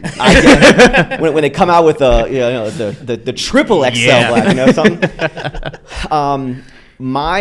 The short answer is like if a VC firm, venture capital, wanted to, or private equity, wanted to come in and just be like, we want to buy Sour Strips because we want, they really probably want it to either future sell or for just the cash flow. They're like, look at the business, cash flow. And ours is so not organized, and that we're like just now, I think in November we go live with like an ERP system. Enterprise resource planning. So we're like just now, like right now we're doing everything like in Google Sheets, all of the business. Like you come in, you'd be like, what in the hell? This is how you're running the business, but it works for us. Like we know exactly how we're doing it. So we're finally getting in with NetSuite. Yeah. It's very confusing at the moment. Are you guys in NetSuite? No. Okay. We're with a different system, but it's needed at that size. Yeah. So, and again, that's just more like they're like, hey, when you get this, you should get an ERP. I'm like, okay, I guess. Like, and here's my biggest tip: negotiate with these ERP companies. They will try to make you pay so much money, and you can get them down a lot, a lot. So I do not have an interest in selling to a company to just get a payday and for them to just make cash flow, because my vision, because again, we're gonna make money. My goal with Sour Strips is to make it an iconic sour candy brand that it's like when I get so excited when I see like little kids eating the candy and loving the candy and like they're gonna grow up eating it, like that's what I want. I want it to be a brand like that. So the only interest, and again, never say never. If someone's like, Max, here's $1 billion so you to walk away, I'd be like, all right, maybe I'll give up on my dream, But I would be significantly more interested if a large company, maybe like one of the ones you mentioned, wanted to acquire, to bring it into their world of brands, to expand into their distribution and to lower the manufacturing costs, substantially. And because that's what I want. I want it to be everywhere. I want Sour Strips to be like the candy that when you go, on a trip somewhere and it's like, an hour between gas stations, and that one little random ass gas station out in the middle of nowhere, they have Sour Strips because it's in the distribution, that's what I want for the brand. So only if someone can help me get to that faster, because like I'm going to get there myself. Yeah. But if someone can, rocket ship us even more, I think we're on a great path. That's where my interest would lie. And not to say I, maybe if someone had some stupid offer, maybe, but I don't want it to be a brand that someone would buy to shelf. Like I want it to be a brand that is alongside with the mammoths that, I'd be fine if it was like, I keep using, I act like a bags here. If it was, one of these large companies, Sour Strips, that would brought in, that's what interests me, because I want to see it turn into this big brand.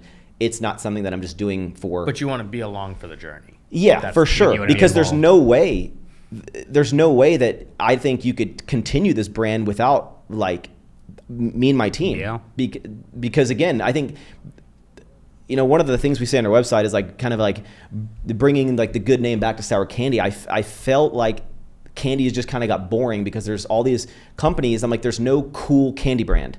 There's not gonna say like I know what I'm doing, and people didn't, you know, revolutionize candy and come out with all these innovations and whatnot. But I was like, there isn't like a really cool brand. And I think Sour Strips, that is the disruptive nature of the brand, is that it's cool. Yeah. And I think you don't need to reinvent candy. You need to make candy that you have to have a product that's good, but I just wanted something cool. No one was penetrating the social media world like we are. You know, it's like, as weird as it, you know, dumb as it sounds, and maybe it doesn't make any sense, but like, you know, we have a lot more followers and engagement than a lot of these brands. Like a lot of these brands, like I feel like they're run by people in suits and you know, that have no idea. Yeah. Like I look at the social media posts and content by some of these brands, and I'm like, who is this? Like Susie from accounting that is running this page? And I'm like, this is terrible. Yeah. And I'm like, and the way that I know we're going to succeed is because I look at the way that they're driving the brand on a social platform, and then I see them in every single store, and I'm like, if they can have that content and be in all those stores, we're going to be just fine. Yeah. Because I know, like, we're on our path, and I know that we can get there. And, you know, a lot of the vision is, it's just like up here. And, you know, a lot of it's kind of weird luck. We were like, what if we made these like little random fruit characters? And it's weird branding that doesn't even make sense. You know, if you look at our social media, it's either, you know, like cute girls holding candy. We never even show the characters on our actual like social page on the social always the feed. stories. It's like we have really angry fruit characters, but then we have like cute girls holding the candy. And then we have like really aesthetic, you know, that was one of the things of our social feed. I was like, I want the social feed to be like, when you follow this candy brand, you're like, man, these are some cool looking photos. Sounds like you. Yeah. So every photo that we post, I'm like, it has a standard. I approve every photo that goes on there. Every single, you know, I don't just look up and be like, oh, that was a cool photo they posted. Like, I know about all of them, and I'll be like, nope, change this, change that, like tweak it, because I think that I look at a lot of other brands and I'm like, who is wrong? I will say Trolley has a great social. They're doing a lot of like the animations with the worms. I think that's super cool. But a lot of other brands are just, it's just lame. Yeah. And I think that, as weird as it is, like, you know, Kenny, you don't have to have a cool brand. I was like, I think you do. I think there needs to be a cool brand. And I know that all these companies, not in a cocky way, but like these other companies know who we are, 1,000%. They're seeing the spins data. they're seeing them. They're seeing your units per store per week, right? I guess it's just a cool feeling to know that, not in a look how amazing I am, but to know that like I'm just a guy who loves candy, and to see that we're doing better. We're selling more, you know, dollars per bag in Target than some of these brands that have been around for, you know, 50 plus years. It's crazy. And it's like, what? And it's not just the first week. We've been in Target for years.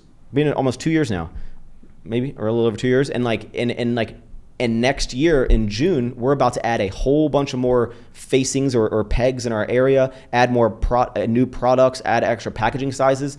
And when they're not making the store bigger, they're taking out some candy that's not selling as well. You're gonna replace We're that. taking shelf space. Yeah. And it's just I'm not trying to like, you know, rip other companies down for us to succeed, but I'm showing that like a good idea and a cool brand can take you a long way.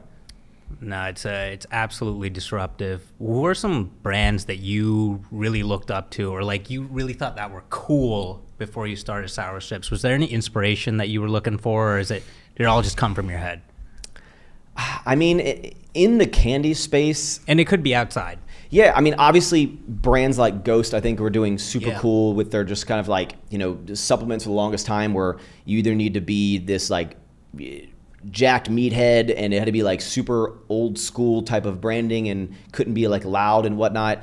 So I got, you know, inspiration from them, and people, you know, obviously my network of individuals who have started brands. I've taken things that I like and dislike. But for me, I just basically looked at the candy space and was like, let's make the opposite of what everyone else is doing. And, you know, it's even with the packaging, with the characters, having like the little, you know, the mascots of the characters and everything. It was more just because, again, like I know what the person who likes candy is going to look for when they walk down the aisle. I've been walking down the candy aisle, and I've said this so many times, and I'm not exaggerating, since I've been a kid, like 10 years old. When I go into a gas station, when I go into a convenience store, I walk down the candy aisle since I was like 10 years old. because I'm just always, I love candy. Yeah. So I have seen every brand, I've seen every product. I am a consumer, I'm a lover of it. So I know when something's new, I know it's going to stand out. So we made sour strips just, like, let's make the packaging completely different than everyone else. Yeah. And even like the simple thing, like we have a resealable package, right? I was like, only when you get the big party size bags do they have resealables, right? If you walk into stores, like, look at any like 3 to 5 ounce bag, you barely ever will see, unless it's a, like some club, like a kind of a generic type of product, right? But the big brands, they don't use resealable. And for the longest time, I'm like, well, I don't think that's stupid. Like we'll make ours resealable, right? But now I'm learning, because there's a lot of complications and costs and associations, with that, with it. But, something as simple as that, I was like, I hate when I open a bag of candy that sometimes you try to open the corner and it rips the whole side of the bag open. And then you're trying to like, seal it up. Or, when I would, let's say girlfriend, wife or something, like you're like, hey, hold this candy and put it in their purse, and you go to get them later and it's spilled all over the place and it's like sugar all out in the bag.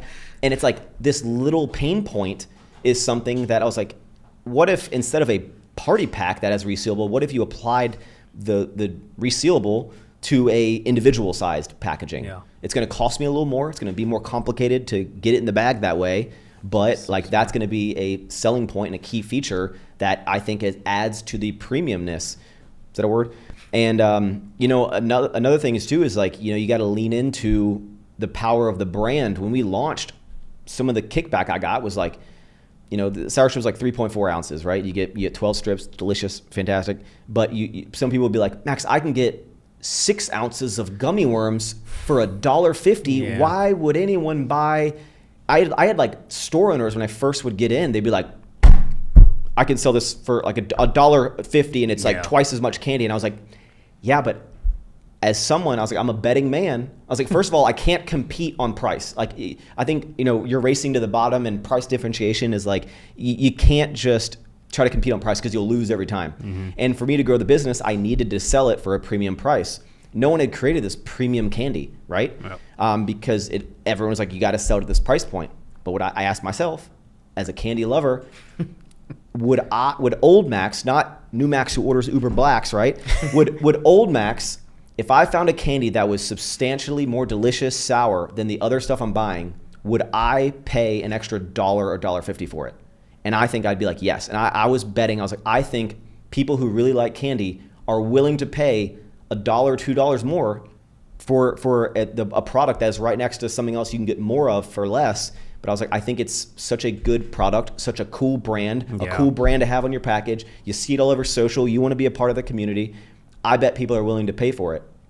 And again, it was, and it turned out to our benefit because, we had to have this higher price point and create this premium sector in the candy industry where we are more expensive than any other, package, because I had to. And luckily, with the economies of scale, the more that I grew the brand, I was able to lower my COGS and lower my cost to increase our margin over time, right? But I proved that that having a bag for $3.50 when everything else is $1.50, people pay it because it's a great thing. I'm not trying to price gouge people. I was like, I couldn't have built this company selling it for $1. I couldn't have built it selling it for $2. No. It had to have been that price because my costs out the gate in the beginning were astronomical, Yeah. No, you were spot on. I think it's brand over everything. I think people will pay an extra $1 for a lifestyle, a brand, something cool. Mm-hmm. I mean, it's fucking beautiful. I remember when you were first starting, and we were kind of first starting Avi. Yeah. And I remember every day I'd come into the office and I'd be like, Ron, did you see his latest video? And he's got these cool characters now. And I'm like, should we do cool characters? Because I wanted to do everything. We didn't do that. Well, it's funny. We joked about the characters when we came out with those and we made these angry characters. I was like, I looked at all the other characters and I was like, it's all like for like kids, which is normal. But I'm like, why don't you make a brand that's for 30-year-olds like to eat candy too? Yeah. So I would always joke. I was like, see, these characters are cool. These characters would kick the shit out of these little bears and all these little like cute characters. And anyone who tries to make like a mean one does a lame job at it. I was like, no, these are cool. Yeah. And the thing is, like, it's so on brand for you. Yeah. Like, it never felt, there's a lot of influencers who come out with product and you can tell it's just not them. It's somebody else who made the product and now you're repping the product and whatever. You could tell you had every single thing to do with this. Well, and I've shown it, and I've shown it to the to my audience for so long. Yeah. I've been like, hey, we're launching. Hey, here's the struggles. Hey, I'm got this warehouse space. Oh, it's overflowing. Hey, do you guys think I should tint the windows or just paint them or something? And like I'm showing every step of the way. Oh, we're going into Target. Like it's like They built the brand with you. yeah. It's like this David versus Goliath thing. Yeah. It's like when you walk into a store. The community is so important because, when you buy a whether it be, let's say a bag of candy that you like, and who are you supporting? You have no idea. Some big company, you're like, whatever. But if I was following someone on social or saw someone built it, it's like cool to be like, yeah, like I'm being a part of like going against these mammoth companies that like no one would think that you could enter into the space. Yeah. And again, it's like I'm showing the ups, the downs, the struggles, the like, oh craps, when we're coming out with a party pack, like a bigger size of a couple different flavors that are gonna be launching next year, these big bags. And if you go back in my YouTube videos, maybe, I don't know, 6-8 months, there's like a 5-minute segment that I like was asking the people. I was like, I had a bunch of different brands of like different size bags. I was like, what do you guys think? Like, do you think we should go like bigger, like and have this amount of pack? But here's why I don't think like these super big bags because no one's gonna. I would like explain why I don't think this is the big, or hey, should we do a window? Getting feedback. So it's like I'm like asking the people what they want. I'm asking what do you guys think about this? I'm getting involved. I we come out with new flavors. It's like, hey, what flavors do you guys want to have? Not just like what I want to come out. So it's I think getting people involved and creating that community is super important. Absolutely. I just have one question on, because we have a decent following of obviously on the e-commerce side and the builders there, right? You touched on the fact that your numbers on e-commerce a little bit plateaued in the sense of maybe not a big focus area, but given like I don't know how in touch you are with the e-commerce landscape, right? There's so many tools out there, whether it's like a send lane for email or a PDQ to make your checkout, more optimized, or tons of, different things like building an app overnight for your company. Like there's so many tools out there to navigate e-commerce growth. How have you stayed disciplined to say, you know what, I'm okay with this being plateaued? And then 2, how do you justify the opportunity cost of that answer? Because you are looking at possibly one of the best times to build in e-commerce because the tools out there are extensive. And it's kind of commoditized in terms of, okay, growth is pretty much done this way. 1, how do you stay focused? But 2, how do you justify not putting time there? I think I ask myself the question of like, do I want to order candy on the internet?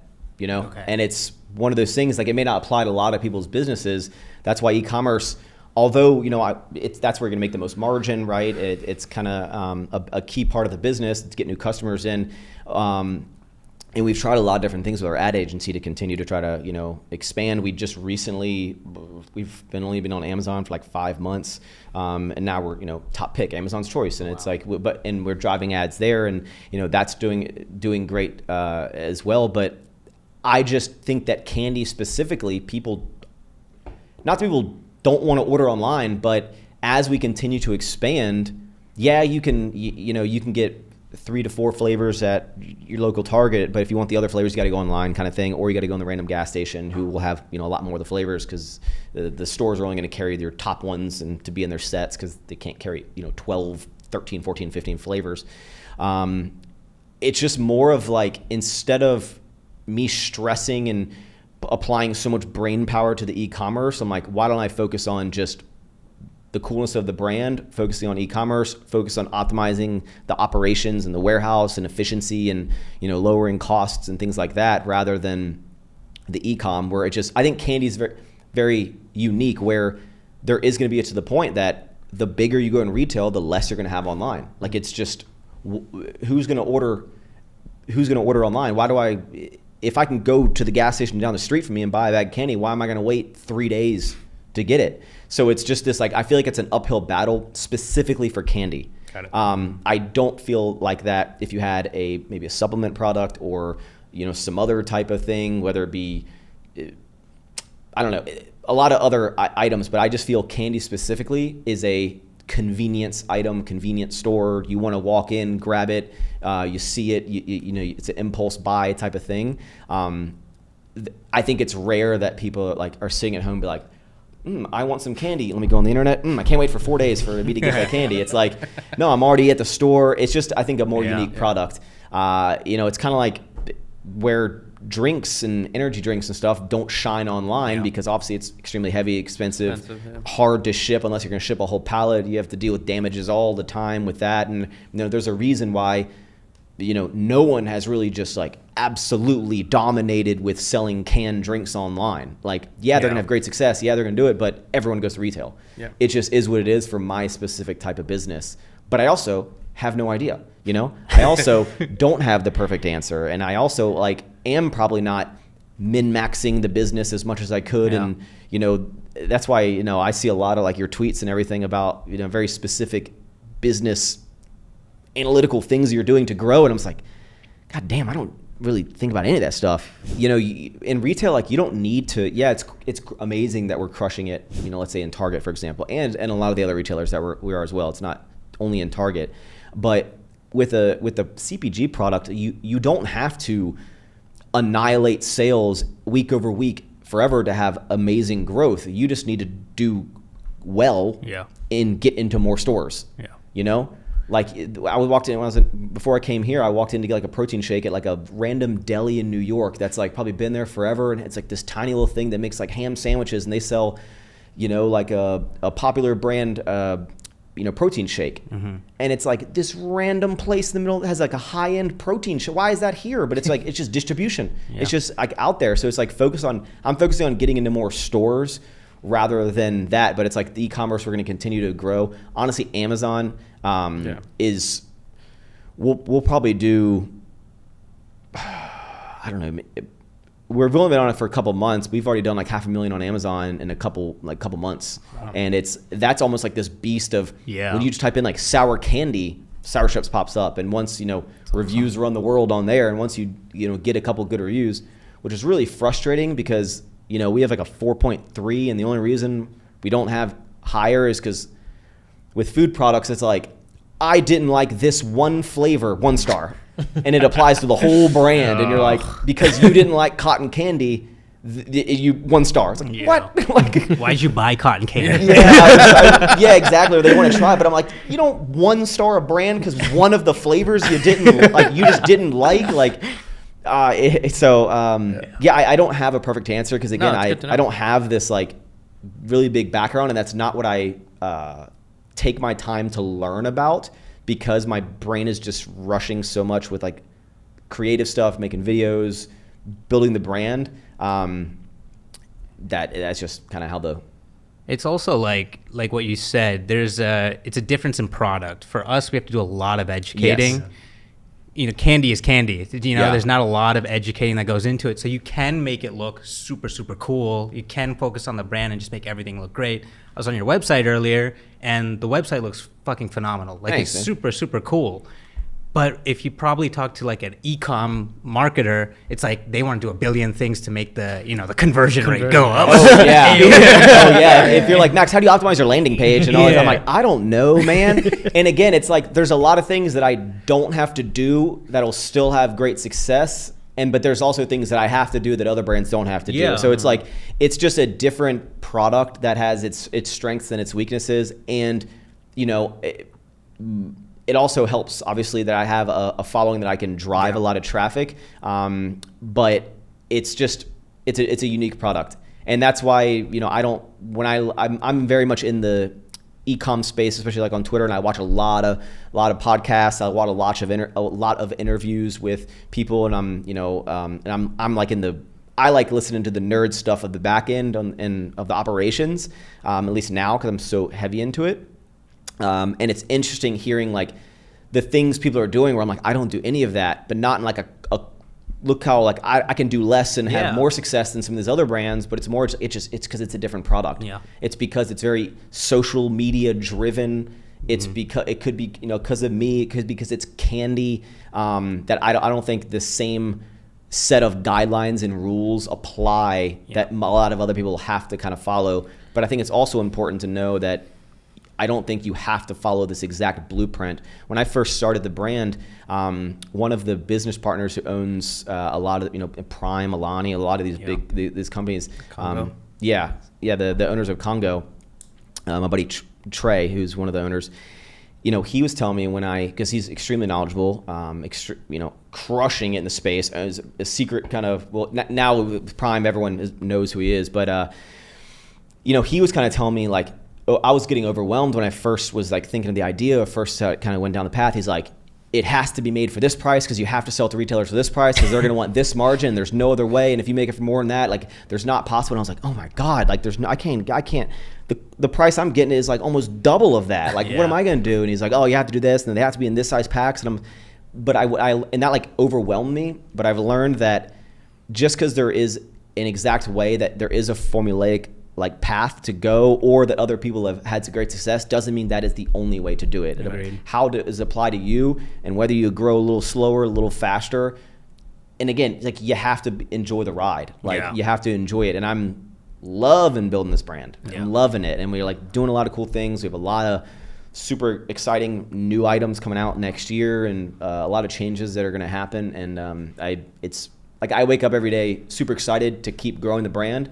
I don't wake up every day going, damn it, Mars didn't email me about a $700 million exit yet. So I think that's just maybe what makes it a little unique. I think it's really cool. I think this whole creator economy is really disrupting the way brands can be built. You look at Mr. Beast with Feastables, Emma Chamberlain with coffee, what you're doing with candy.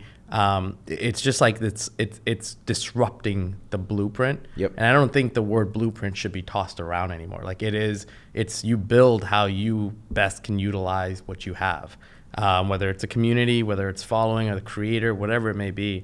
I think it's a really interesting time we're seeing brands being built. And also as a lot of brands it makes sense to why they're doing specific products, but I really enjoy listening to people. When I say talking about their business and the back end operations, I love listening to people who are like in the weeds doing that.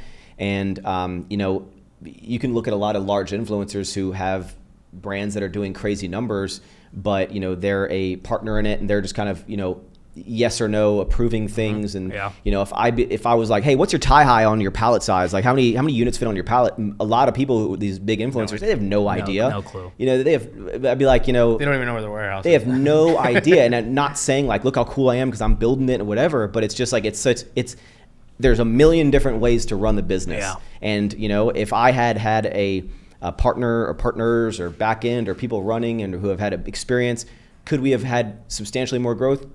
Maybe, probably, sure, I don't know. But I think it's just important. Like I am someone who, I love building brands that I am fully in. And I have zero interest in, a random example is I got approached to invest in another CPG product that's like kind of like a competitor to Hot Pocket, actually. Okay. And love the product, love the branding, whatever, and they had raised a bunch of money, and I was looking to invest like a little bit of money. It was like 100, 200K or something like that. But because they had raised so much money, that would have been like such a small percentage. And I was like, I only would want to invest in a company where I'm like, I either also have the interest, the time, or they want my like, I want to sit down and like, dude, let's talk about how we can grow this brand. Let's really like focus on what can we change. I never just want to invest in a company so I can be like a partner and make dividend checks, or distributions. Like that doesn't interest me, and that's why I didn't invest in that. I hope they do well. I think they will do well, but I was going to get 0.1% or something, and it's like, and they'd be like, if I was like, hey guys, I really think like on the box, like what if you change this kind of thing? They'd be like, dude, no. Like don't tell us what to do. And that's what I think the future for me looks like. I think whenever, if something happens with sour strips, I think my future in the world will be I want to help other brands, but I want to feel like I'm a part of that company. Not to have a bigger piece of the pie if there's an exit or anything, but it's more of like I want to feel passionate and help brands. One of my friends has a protein bar company, and he's asked me to invest a whole bunch of times, and I'm like, no, I was like, I'll just help you because like you're my friend, and like I just want to give you all the advice. I want to see you not make the same mistakes I did, and I love like helping people build their businesses because I know the feeling of feeling overwhelmed and seeing everyone, whether it be succeed faster than you or seem like they know what they're doing. Y'all definitely look like you know what you're doing, but I'd say like from a perspective of me, it may appear that I'm like a wizard at building brands, but I'm just figuring it out every day, every week. It's just putting out fires every day, whether it be the distribution, the back end, getting into retail. When I started the brand, I was like, where do you even get a barcode? How do barcodes work? You just scan it and it goes. Like what is it? GS1? What is that? And it's like Interpack. But now I love, because I like that if anyone asks me a question about sour strips, I can answer it. Yeah. And it's like, unless you say like, hey, how much does it cost to ship a pallet to California? That's my operations team.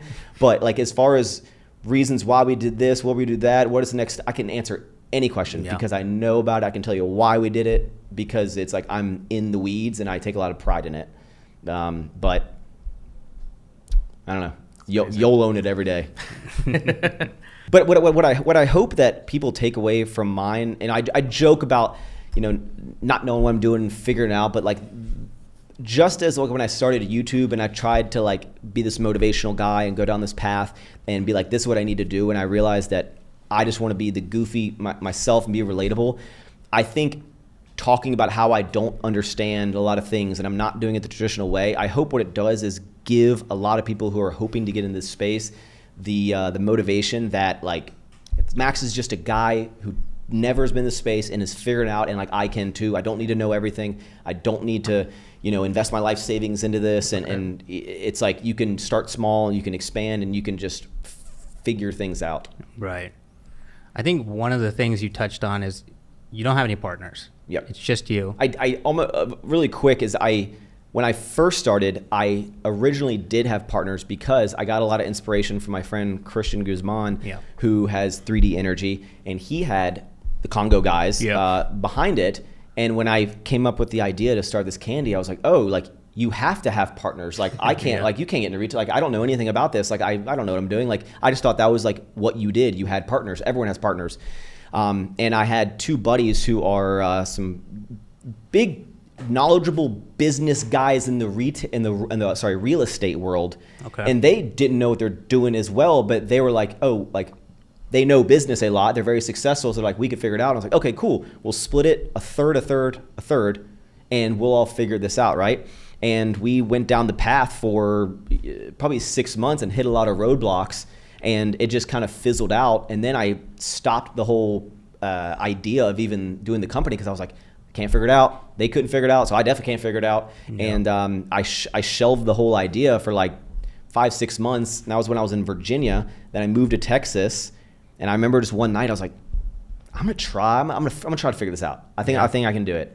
And then once you source a manufacturer, and then everything just kind of started happening. I was trying to think of a name. I thought up sour strips, which is a generic descriptive term, but I call it trying to make I always say it's like I'm trying to make the Kellogg's Frosted Flakes of candy, where if I say, hey, can you pick me up a box of Frosted Flakes, to not grab the generic name Frosted Flakes, because it's like they like anyone can call it Frosted Flakes. People can call it sour strips, but the way that it looks.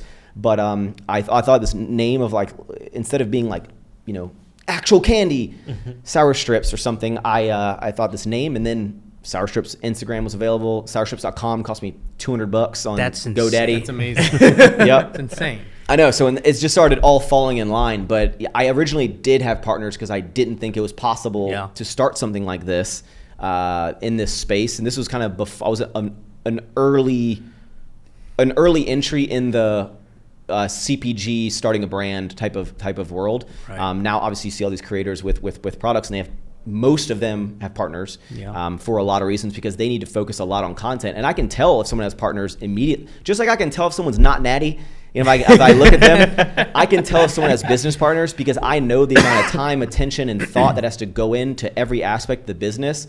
And I'm like, there's no way that you could make like that type of content that often, be doing these things if you were balls deep in the brand like I am. Like, you just couldn't. And because I make my content about building this brand, like you couldn't go. So I originally had partners, but then I'm glad that No, I mean, because I learned it all, you know. Absolutely. I think for the three of us, we all do different things. Yes. So it's we like, all have your strengths. Yeah, we all have our strengths, and we kind of have this unwritten agreement that it's like, all right, you own this, and you know, we'll all give you our opinions on it, but eventually, you know, if the decision has to come down to you, and you have to make the decision. So we don't step on each other's toes too much. Has there ever been a point where like you just wanted a part? Because there's good times and there's bad times, and I feel like sometimes when we have our low times, we can lean on each other, and you know that you're not kind of experiencing that alone, you know. Yeah, I definitely think that there's many times that I wish that I had someone to like figure out solutions to problems in a certain way, or have strengths in other areas that I would save a lot of time, money, stress, you know, tears on, right? But I take a lot, just like with this podcast, how I mentioned I love being able to answer any question. I take a lot of pride in that. Yeah. And I take a lot of pride in knowing my business in and out, just like with when I did Ever Forward. I understood what it took to run the customer service. I knew how to print labels. I knew the logistics side of things. I knew how to talk to the manufacturer. I knew how to, you know, make adjustments. I understood it. Yeah. So I think it's important because I think you're not going to fix problems if you can't. But I think I have a great team as we continue to start developing that have assisted and continue to assist in many ways. And I do, you know, lean on them a lot to just talk about, you know, what's your opinion on this? And because that's a lot of times what I didn't have for the longest time, was just spitballing ideas back and forth of, do you think this is a good idea? So yeah, I would probably say there were times, but I think it's been a blessing in disguise that maybe that I didn't have we've had great growth. Yeah. But maybe we could have had even more if I'd had someone that could have figured out things sooner than I did. So it's hard to really answer, but I love that I know everything, but I also probably wish that I could have maybe accelerated it a little faster. Right. But there's pros and cons to growing too fast. No, you know, of course. I think we've grown extremely fast at a controllable rate, and it's forced us to grow. It's forced us to evolve as a company. You know, when we went into Target, essentially nationwide, it was like 70% of stores at the time when we launched. We also had, so H-E-B is a big grocer in Texas, about 350 locations.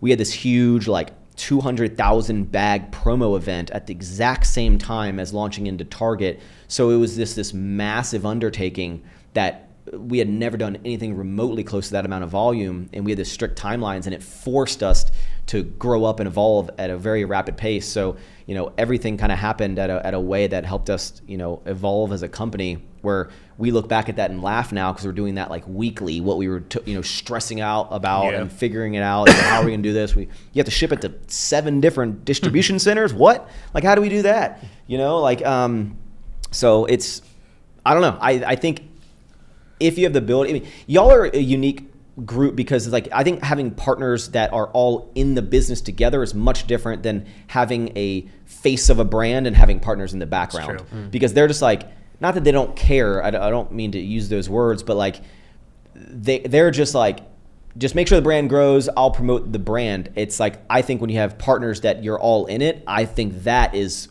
what I would want more than anything. I would have never wanted partners where I just have no idea what's going on, and they're like running the business for me, because I take pride in building things. I take pride in building brands. And so if I had partners, like I would want it to be like you guys, where it's like, you're all wanting this to succeed. You're all just as interested, because a problem with partners that I've seen a million times, which I'm sure you have too, is someone has more interest than someone else. You have differences. Someone wants to pull some money out of the company and someone else doesn't.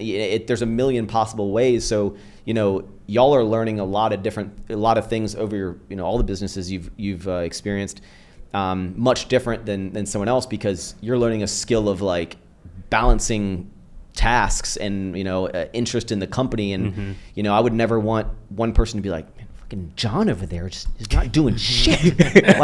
like what the hell? Like we've run all this, and he was like, on vacation, and I'm working harder than he is, and like that would stress me out. And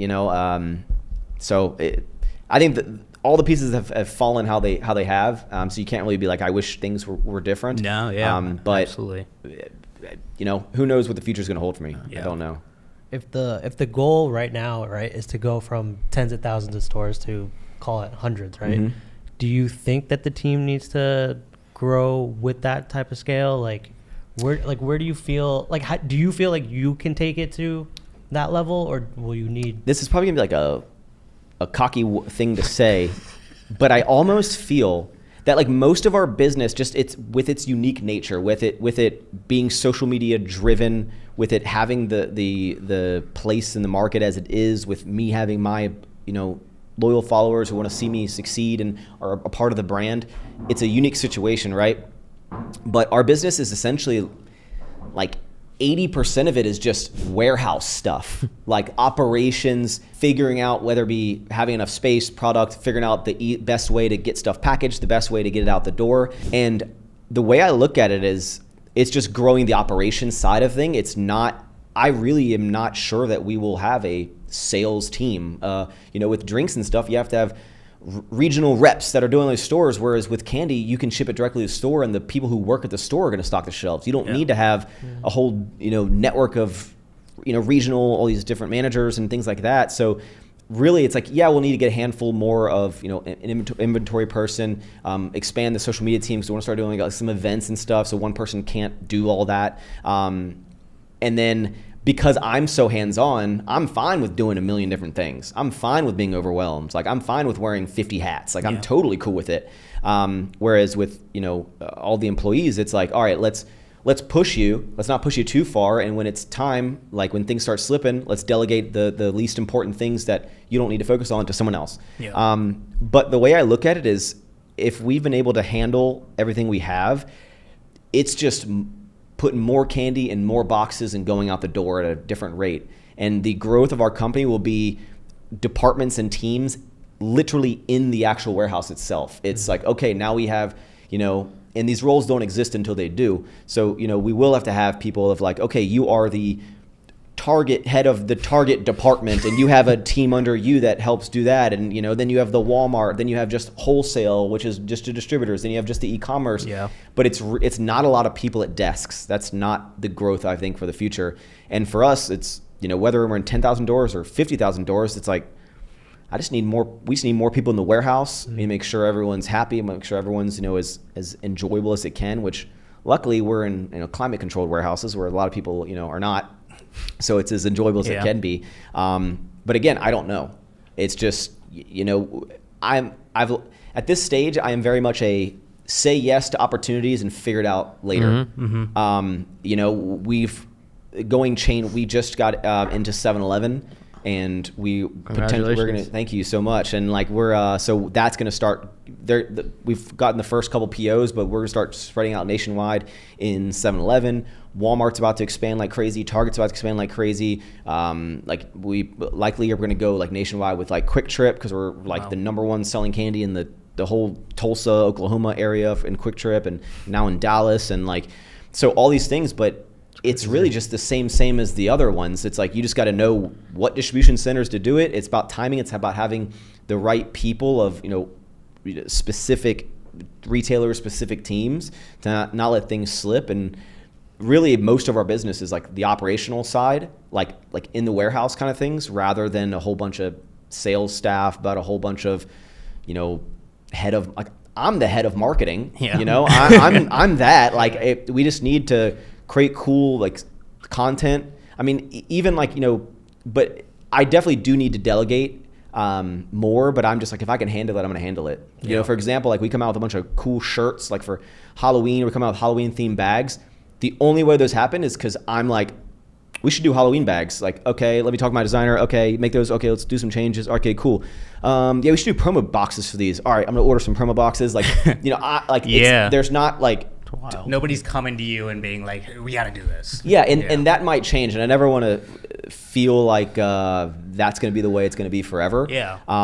Because for the longest time, I felt like creating the culture of work when I would go to companies like Ghost and I'd see their headquarters and I'd see all the employees. I thought that you have to have a lot of employees. Yeah. You have to have a whole bunch of people working. And I just think that for our specific brand, the way that it has, the way the cookie is crumbled, the way that the sugar has fallen off the strip, it just has worked out the way that it has. Yeah. But not to say that that's the only way, not to say that's going to be how it is. I absolutely am going to have to delegate because I'm, getting older. I'm going to be starting a family soon, and it's like I'm not going to be able to. Wait, did you just announce something? No. Okay. I'm saying in the that's my the next couple years, like life is going to come at me, and I'm not going to be able to be in the office 24/7. I'm not going to be able to I don't want things to slip because I'm so being like I can handle everything. Yeah. So I need to delegate more, and I'm excited to see what that growth looks like. But for us, retail is the future, and it's just having the right people in the literal operations warehouse. A lot of departments, but in the warehouse. Right. I used to think again, it was like we need to have an office of 30 people. Everyone has to have we need to have meetings all the time. We need to there's like I'll go like but some people just know what their roles are. Yeah. Mona, who handles the invoicing, the operation, or the administrative stuff. It's like there'll be times like I could not physically have a conversation with her for like a week. Yeah. But she just like knows what to do. People just know what to do. Callie, who runs all the social media, it's like I could go a couple of days without we don't have stand-ups in the mornings. I used to, when I got this office, I used to be like, okay, Mondays, we got to have a meeting. My old podcast studio was a conference room because I was we got to have meetings. Yeah. For what? I'm like, I don't know. All right, guys, what's going on? Okay, cool. All right, I'm out. So. Yeah. I don't know. I used to think there's a specific way to you have to have a culture. You have to have this big office. You have to have a whole bunch of people.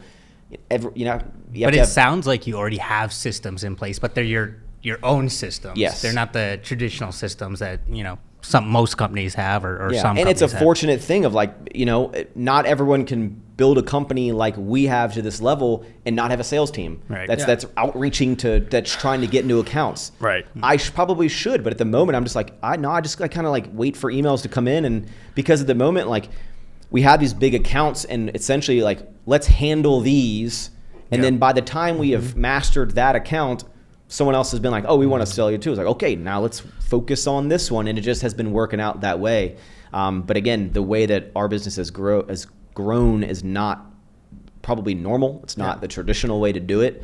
It's not the only way to do it. It's probably not maybe the correct way. Who knows? Mm-hmm. I mean, it's also so much of what you've built over this decade is like a floating team in its way, right? It's like your community is your customers, but it's also the people creating demand, right? It's also the people who are probably helping generate the demand from the buyers too, because you want to be in more stores. And so much of what you have can replace a lot of the roles that are needed. That's true. For because sure. you've built that over 10 years too, which is so helpful. One of the big questions I always, maybe criticism I'll get is do you think Sour Strips would be as big as it is if you didn't have this following? It's like, well, no, it probably wouldn't have. But what I say, I was like, but here's the flip side. I was like, I made videos for 7 years before launching Sour Strips. You did it. So I'm like, give it to you. Yeah, exactly. So whenever someone says that, I was like, do something for 7 years and then start a company and build an audience for 7 years. And then start a company, and it's like, so that I did put in the work. I didn't get, there's a lot of luck that has happened, but I was like, I did put in the work. Yeah. I did build that audience for almost a decade before I launched Sour Strips. Yeah, it's arguably more work than doing it the traditional way. Right. So people I guess talk down upon other people who have a lot of followers and are using those followers to sell their products, but it's like, they did that, Yeah. Well, and the market will decide what the market needs. Yeah. Example, like I mentioned way earlier about, if we get into a new store or a new retailer, I can drive a lot of traffic for that sell out one day, that first week of crushing sales, that month of crushing sales. But we're 6 months, a year, and whatever. Yeah. And, you know, we sell over 1 million bags of candy a month. The product's good. I get 50,000 views of my video. The math ain't mathin', you know? So it's like, it ain't just my audience anymore. Like, the brand has grown. Like, the market has decided, yes, this product is needed in the space. Yes, people want this. And like, so, you know, we had this Good point. It's really good. catapult kind of like launch of, you know, growth. But after that, it's Sustainability. in God's hands, you know? It's not in my control. It's like, it's the average person, you know? When I'm walking down true. the aisle, I see a random mom with her kid with sour strips in her bag. I'm like, she doesn't know who I am. Yeah. They don't know who I am. And like, that's what I think is so powerful. And that was one of the biggest things when I started the company. I was like, I don't want to be I've never had owned by Maxx Chewning in the bio of sour strips. I'm in like 2 photos on the sour strips page at the very, very bottom when we first launched it. You know, you don't see, you know, owned by influencer Maxx Chewning on a little like side cap, because I was like, I wouldn't, even if Target's like, we want to do this, I'd be like, I don't think we should do that. Like, I really don't. Like, I think we just, let's let the brand be the brand. And I was like, it needs to be built. It needs to have like its own power behind it. And it can't just be driven by me. Cause I know, you know, there's only so much time that I have of like popularity and relevance. And, you know, if I want sour strips to live way beyond me, it has to be on its own. So that was something that's super important. And again, not saying that's the only way, not saying that's, you know, when you see Mr. Beast bars or whatever, you know, he chose to put it on there because he has a massive following. It makes sense, of course, right? But I didn't want it to be like, a lot of people said that I should have been like, you should have made like sour dudes like for my dog. And I was like, guys, like that would be funny, but like, yeah, for y'all to buy, I was like, that wouldn't work. Like it needs to be its own brand. And I want it to like live on its own. And when I meet the random person and they're like, you're the guy who owns it? I'm like, yeah, you know? Yeah. So that's what I like. And that's the most enjoyment I get is seeing random people enjoy it, random, you know, awesome. Kids eating it. You know, I love it. Yeah. And so it's a fulfilling business. If there's one thing just to pick out of everything, for business owners out there, what is one thing you'd like them to take back into their business and implement today? Something to chew on. Besides sour strips. And we also branded the whole podcast around your name. Thanks for tuning in. You know? I think what everyone should apply to their business is really to understand that there is no one way to do something. And I think especially in the CPG space, that everyone sees what everyone else is doing and gets so in their head that they have to follow this exact path. And I hope that I am a beacon of light to show that you do not need to know everything to start. You just need to start. You just have to figure it out. And you don't, like when you get into that retailer and you're stressed about how am I gonna do, you'll figure it out. You know, and when I have problems with retailers, when they're like, hey Max, you know, are you fine with doing like a bill back? I'm like, what's a bill back? Like what are all these things, like, you know? And it's okay to say no to retailers. It's okay to if the, you know, we've turned down some because they wanted ridiculously low prices, and I'm like, no, like I'm not going to do that. I'm not going to sacrifice, you know, what we're doing for this one store and have to deal with all the other ones. But you don't have to know everything. You just have to start, and you just have to figure it out. Chew on that. Chew on that. Chew on that. If you want more from us, follow us on Twitter, follow us on Instagram, follow us on TikTok, and check out the website chewonthis.io.